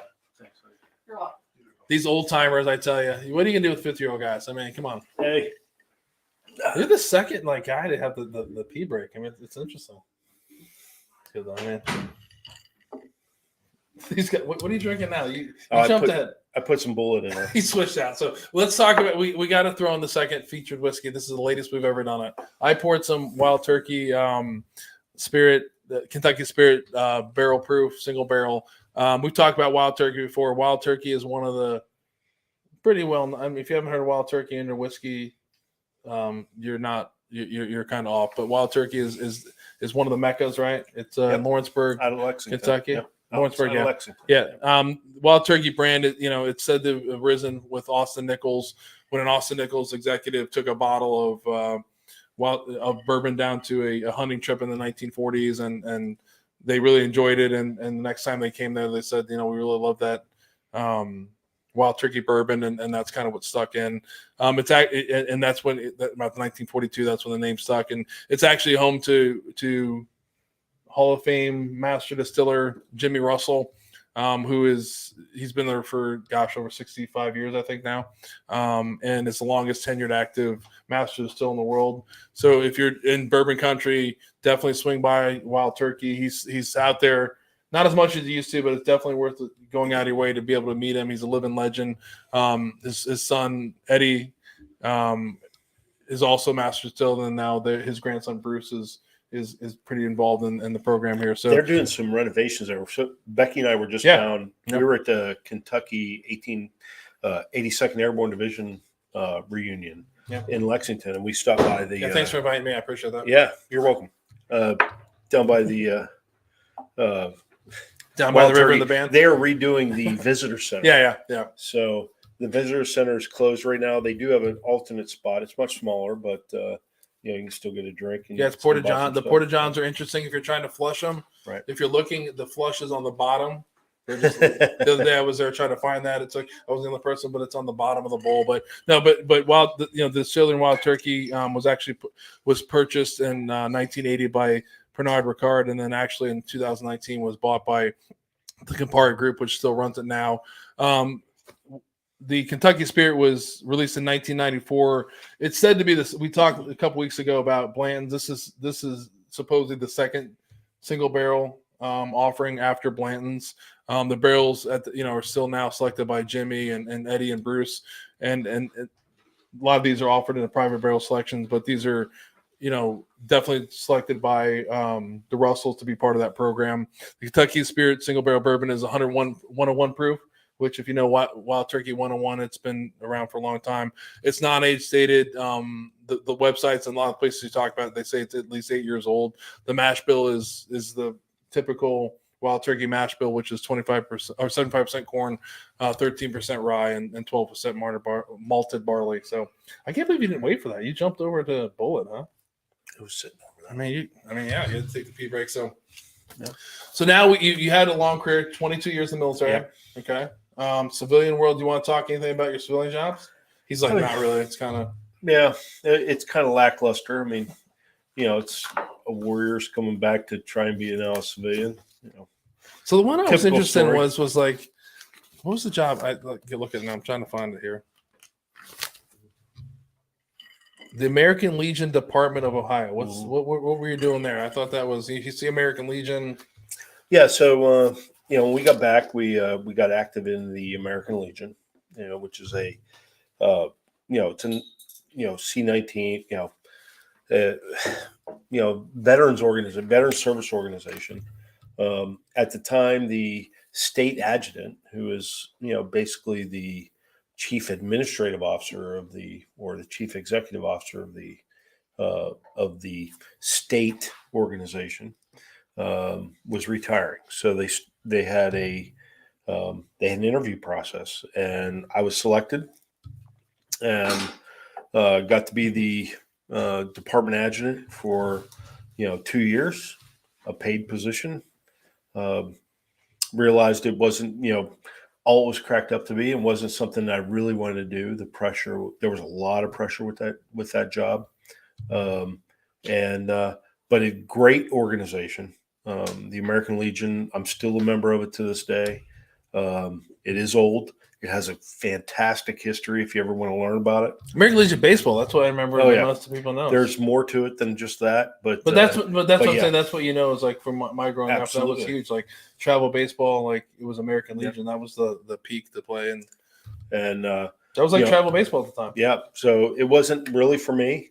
So after a little over 2 years, left the job and went and worked for Owens Corning for the last 3.5, and we met our financial goals, and now I'm retired. You see how quick he went within like a second? He's like boom, boom, boom. So the goal is don't have children. That's what I'm hearing. Like it allows you to retire super early. Have your wife have a good job. Marry your wife late in life. She has a good job, makes more than you. Yes. Don't have children. You can retire. Like so. That Marry was a a woman question I with had. dowry. It's funny. It's the one question I had was like, what are you doing now that you are retired? What are you doing now? You're retired? I'm still figuring it out because I've only been retired a week. It'll be a week tomorrow. He's No. So, So this week you don't know that Becky's going to put you back to work. I went golfing on Monday. That's funny that you look at that. I put together a whole tree on Monday. I am working at another one of my hobbies is cigars, and so we have this little cigar shop in Delaware that we go to a lot called Casa Aficionado. Mm-hmm. So I'm working there 1 day a week. Uh-huh. So I'll go in there. And see you now. So I had my first day of work there yesterday. I love this. This is like I thought it was like a year or something. He's like, it's been 4 days.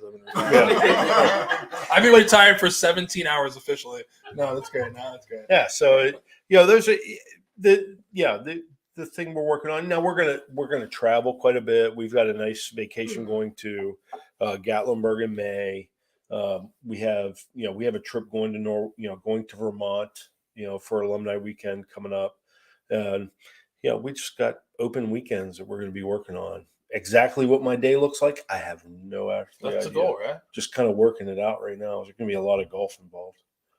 So what's your I am a 19 handicap, which means I have a lot of room for improvement.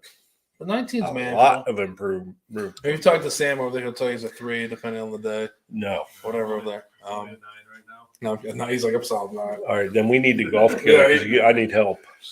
So maybe just give him whiskey. You could trade whiskey for whiskey doesn't help either. But, so how many jumps total? 75 total. That's it. 14 master jump sets. Yeah. Master parachutist? Yes. Damn it. He's got me. So I'm a senior parachutist. Man. Okay. I knew that. He had a picture on that. I knew he was a master parachutist. So we talked about that before. You're only the second airborne guy we had on. Okay. First Norwich guy. First 82nd guy. So it's like they can't get any better than that. I mean, other than you drinking whiskey over ice. I can't comprehend that. I'm like, but he To was each drill their team. own, brother. To each He their was own. drill team. No, I'm kidding. But no. So we're getting close to 2 hours, which is like the threshold mark. So I just have maybe 1 or 2 more questions. So the one question is, like, we've talked about Norwich a lot. Mhm. Like, your military, 22 years. Yep. Like, what do you consider your biggest success or failure in the military? Like, or what? Both are great, but if you had to answer one, I'm more of like, listen to failures, because that's what we're trying to talk about here on Pours with Patriots. Like, life isn't always great. People fail. So the hardest thing for me, the biggest failure was immediately after retirement.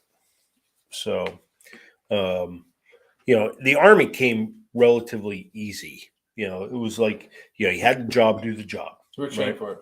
And it was after was the tough part. Those 18 months, it was more than 18 months, but those first 18 months after retirement were pretty difficult. I mean, I ballooned up. I freaking gained like 100 freaking pounds, and just really didn't know what I wanted to be when I grew up.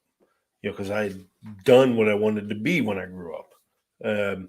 So it was those kind of things that just, I thought I was prepared for. Hell, I thought I was going to come out of there and get hired right away, and nobody was looking, and no one gave a shit whether you were a lieutenant colonel or, what you did in Iraq. No one cared, and so it was just a matter of, learning from that, and um, hey, you got to be very humble when you come out, and and be able to, even though you have these positions that you learn about policy and you learn about large level leadership, that influences, thousands of human beings, that you're not going to get hired for that right out of once you come out of the military into the civilian world. You're not. And from that, and it took me a while to realize that. Yeah. That was the largest failure. The biggest success. But failure, though, I think that's an important thing to talk about. I'm glad you said that, and this is why I've stopped having some pre-interviews with people. This is because I didn't think you were going to, but I think it ties into what we talk about. What we're doing for the Patriots. I think that is really hard for a lot of people to swallow. Yep. And it doesn't ever. For some people, you finally catch on. You find your second career. You find something but like, you have such immense responsibilities. Whether it doesn't have to be an officer, you could have been someone like, you could have been E5 that had that was literally in charge of like millions of dollars worth of people, like life and death situations. And then you come back and people are like, you could absolutely say that an NCO that a private, a PFC was finger on the trigger, had way more responsibility than me at any point. But that's what I'm saying. Is like, when you get back, a lot of people are like, it is a hard the act, and it talks about, again, like we talked before about the VA, like and I was telling you before, like the parameters of Pours with Patriots, which we try to stay in a certain lane, but the thing about that is, I feel like the whole thing with that acceptance of things, it's very hard. Like, it gets to the point of, like, some people get it, some people don't. I think that's one of the contributors of why we see this rate of suicide among veterans, because you have some of the people say, like, you can say, like, if you're in the military and you say, hey, I was a lieutenant colonel, like, most people that don't know it are like, a lieutenant colonel or an E7. People are like, oh, lieutenant colonel, they had way more responsibility. Maybe, yes. However, that E7 has done a lot of things, but that's hard for people to swallow. Yeah, and this is no kidding. Every single rank in the United States military that has a leadership responsibility is responsible for no more than 5 people. Yeah. Whether you are a sergeant, corporal, or a full general. And 5 people. But irresponsible is a different way. That's the thing. Part directly responsible. Responsible is our military way of responsible is drastically different than responsible of what a lot of people are thinking. Like, a lot of people are, I'm responsible for 15 people. Like, yeah, but if that one of your employees tonight goes and gets the DWI, are you the next morning standing next to that person No. getting in trouble. No. So the responsibility is like there's a responsibility of like everything, like life, death, like Yes. this immense responsibility of like everything they do, like their whole life is responsible. Like, your wife was talking about taking soldiers' wives down to get food stamps. Like, no one's doing that at normal jobs. You're not like, oh, I'm gonna go take Right. They don't care. my coworker's, spouse down there. So that's one of the things is, and the reason I'm glad you brought that up is it needs to be said is like with veterans, you need to understand, like, you need to fight through it. It's like the right job is going to come. You're going to find that next step. Right. And as far as people that don't know the military or the civilians, like, take a chance on a veteran. I mean, there's something to be said that a lot of them have, there's a lot of stigmas we have. I think they still are out there. They really are. And the one thing we constantly talk about is like, here is like PTSD and all these other things, like, they're out there, but that's like, that's the stigma that a lot of people say about us. Like, there's a lot of worry, like, this person's gonna, like, don't go post. I feel like we're the post office. Like, don't go postal, but remember that I just watched the Seinfeld episode. They were talking about that. The one thing I just said was height, which, all right, that is not entirely a true statement. About what? About post-traumatic stress. When it comes to hiring a veteran, what you're going to get from them, and what people were surprised by me when I got hired by Owens Corning, the hiring manager that took I was applying for an entry-level leadership job in a massive Fortune 200 company, right? And I have 30 years of leadership experience, and I'm going for an entry-level leadership job. And they took a chance on me. What they were worried that I was going to come in and be a checklist guy, that it was going to be my way or the highway. And anyone that has ever been in the military knows that's not how the Army works. The Army does not work my way or the highway. Very seldom is it that way. I can probably count less than 10 times over my 22-year career where I gave a direct order that had to be followed immediately. And, other times you're in conference. Yeah. You're sitting there, you have an NCO, or you have, a warrant officer, you have other officers that are by you, and you're like conferencing on what's the best course of action. And I think that's the one thing that civilians don't fully understand about veterans as they're coming out, especially veterans that have leadership experience, is that they think that's like, all right, left face, forward march. And it's not that. What it really is, it's a people business. It's a people business about, it is the purest of people business, because you're making, as a leader in the military, you have to make people do things that they would not do ever, by themselves. But I think the thing you're saying too is funny. Like, yes, I agree with you, and I think I agree with you because of our upbringing. It's I can't tell you how many times. It's very minimal times that I was forced to make a decision without counsel, and the counsel means like NCOs, but it's very rare. But that isn't always the case for some people. Some people, there are people in the military that absolutely are like, I'm the platoon leader, I'm the company commander, I'm going to do this. And that. You smile right now, but they're out there. But they are so very rare too. They are, but that's the message of a lot of people think of like I always talk about and if there are people like that, they fail. Right, but you go to your company commander, it's like I was like, like there's a famous, like everybody knows Saving Private Ryan. Yep. They're bitching about this mission. All these people are bitching to Cap Miller, right? They want him to bitch, right?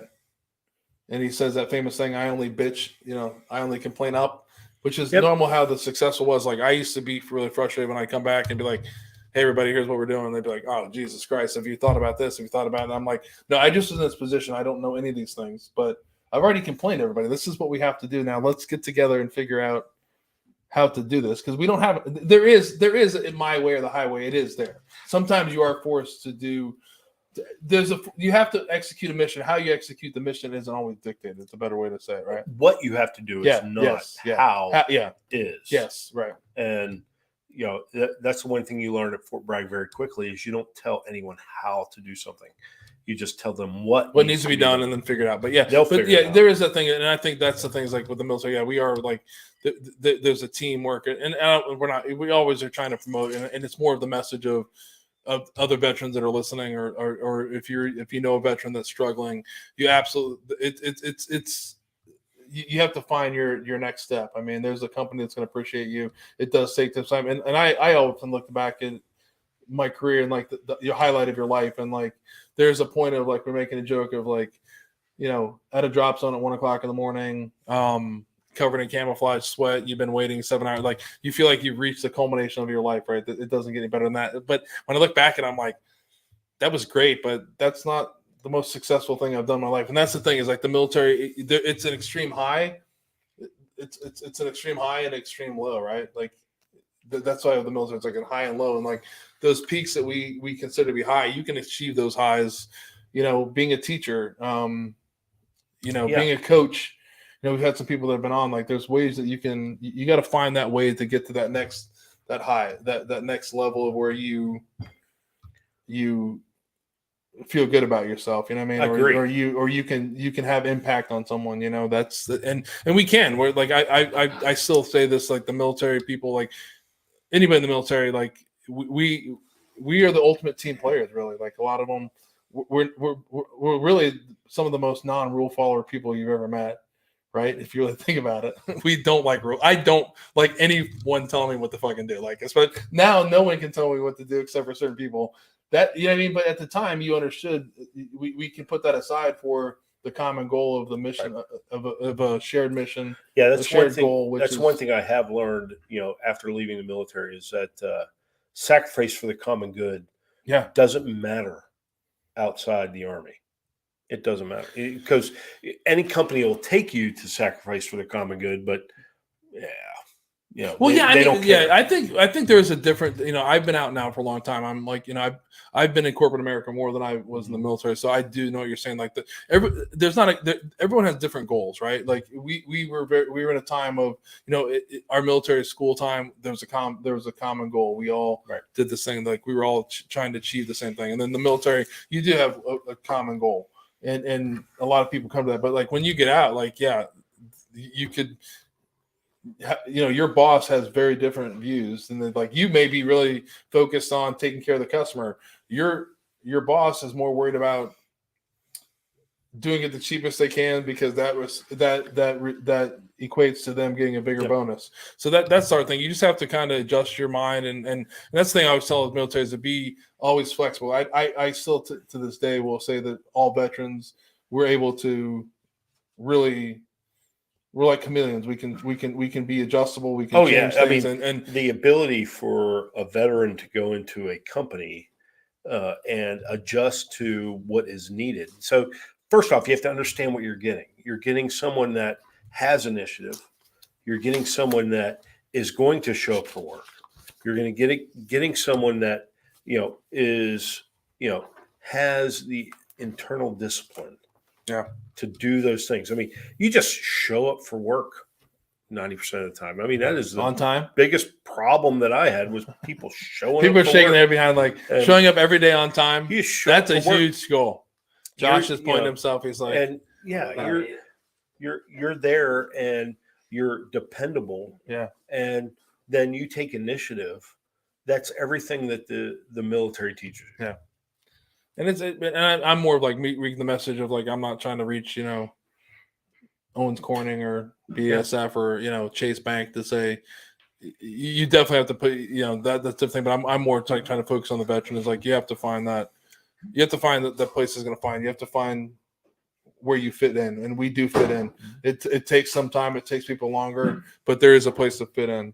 Yes. And there is a place to give back to. There's things like American Legion and like this is episode 28. There's all kinds of people that are volunteering at motorcycle groups. Yep. And the American Legion. And all kinds of different things. The VFW, like need veterans like us. Towards the Patriots, I think this is one of the things that like that it makes me give back to something that I didn't think I would ever be able to give back to. So we're approaching 2:15. Everyone's getting rowdy here. We're getting far. I mean, I don't want you to have another pee break. So we're gonna close it down for the night. I want to thank you personally before we get into the bad part about it. It's so glad to have a another Norwich guy on. Thank you for It having means me. the world to me. It brings back so many memories of and thank you for being the first.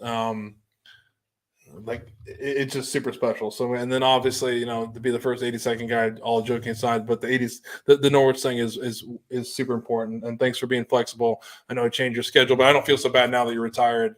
I'm like, fuck it. I should have told him to wait another week. He'd have been fine. Actually, it was better he doesn't even work. Better that we waited a week. He doesn't even work. Because I was working last week. No, so. that's great. No, it's perfect. So now we're getting to the part which I think is important and why we came out with Portsmouth Patriots is it's time to honor a veteran who we can continue to say it made a bad decision, and that's our message. We continue to do. Suicide is not an option. There's other options to do that, like reach out, talk to somebody, be there. Just find who can help you get through that rough time. So tonight we're going to honor another paratrooper. I thought that was appropriate. We have 2 paratroopers here. So tonight we're going to honor U.S. Army Staff Sergeant Jason M. Lowe, 27 years old. Jason took his life on Saturday, August 15th, 2020, while stationed at Fort Bragg, North Carolina. Jason was born October 20th, 1992 in Fort Knox, Kentucky. Jason was a 2011 graduate of Marshall Academy and enlisted in the Army as an infantryman and later served as an artilleryman. Jason loved golf, fishing, shooting, and animals, especially his dogs, Jacob, Alice, and Trash Dog. Oh, that's a great name, Trash Dog. I'd like to see that dog. That's great. So everyone who met Jason was quickly won over by his charm and wit. He loved America, was proud to serve his country, and dedicated his life to service to country and others. During his time in the U.S. Army, Jason received numerous service awards, ribbons, and recognitions, and deployed to Afghanistan in support of the global war on terrorism. He's also a paratrooper. Was hoping he was a jump master, but I couldn't find anything. But another paratrooper is great. So Jason is survived by his father, Tom Lowe, who's his mother, Charlotte Lusk, his sisters, Jennifer Lowe, Samantha Lowe, Claire Lowe, his stepsister, Kayla Lusk, and many extended family members and friends. And again, if you're a veteran who's struggling, or if you're not a veteran and you're struggling, or you know someone it is, you absolutely need to reach out to the crisis hotline and contact talk to whoever you can. But if you need to talk to a professional, call the crisis hotline at 988 or 1-800-273-8255 or press 1 or text 838-255. And then also the new thing that's going out is 988, dial 98. There's many people to help you. And again, I want to thank you, Tom, for coming on episode 28. Got it, First brother. Norwich guy, hopefully not the last. Thank you for having me. Thank you, Becky, for coming on for your guest appearance. You were you rocked it there for that few minutes. And this is like 29. We have 2 guests. We're a good team. So you are a great team. Like, I mean, you lucked out. And I'm glad she took you in like a stray dog. So yes. Thank you, brother. Every paratrooper's got to have a keeper. Yes, exactly. And because of the timeline, we'll see you guys next week. Actually, so we'll see you in a week. Before we go, we'll end one Norwich quote. Actually, can I say one thing? I know we're running along, but it is 29 years to the day. Oh yeah, day that's a good point. I didn't think about that. There was a major crash at Pope Air Force Base, which was connected to Fort Bragg, North Carolina. An F-16 crashed into a C-130, and a bunch of paratroopers on the ground there. I was deployed in Saudi Arabia at the time, but 29 years to the day. You told me that before. That is nuts. I could not believe that. Yeah, and if you look at it, like everybody that the 82nd lost a ton of people that day, and there were a lot of heroes that showed that. But yeah, that's I can't believe that was 29 years ago. 29 years ago. I'm old, baby. I'm like 2 years behind you. Like, yeah, I'm young too. He's old. I'm young. So we end with another Norwich quote after that. Absolutely. After you and Debbie down us more, after that, no. But no, honestly, like it's a huge moment for the 82nd. That's crazy. We have to remember how many paratroopers died in that. I forget the number. I do not know off the top of my head. So we should Google it. 30 to. I told him he should have told me that before. We could have talked about that instead of whiskey. It's more important than that. But one final Norwich quote from your president. No, I'm kidding. But he was my president for a short time. But we talked about Major General Russell Todd, who's a retired Master General and also class of 1950, Norwich University. And another quote again, like all these quotes in the Rook book. I can't believe it. It's like We just need to read this. It'll get you through life. But for 175 years, Norwich has stood at proud attention, true to its principles, true to Partridge's profound understanding that a country dedicated to its principles of democracy and personal freedom needs citizens whose education prepares them to be moral, patriotic, efficient, and useful members of their communities, ready to assume the heavy responsibilities of leadership, and aware that America can only preserve their freedom if they accept the obligation to serve the common good. Seance. Sounds, yeah. I will try. I know it. EBTTF. With like Wonder Twin powers activate. It's like the rings. Like, but thank you, everyone. Episode 28. We're gonna close episode 28. Sam's getting froggy over there. Be all right. We'll see you guys soon. Thanks. Thank you.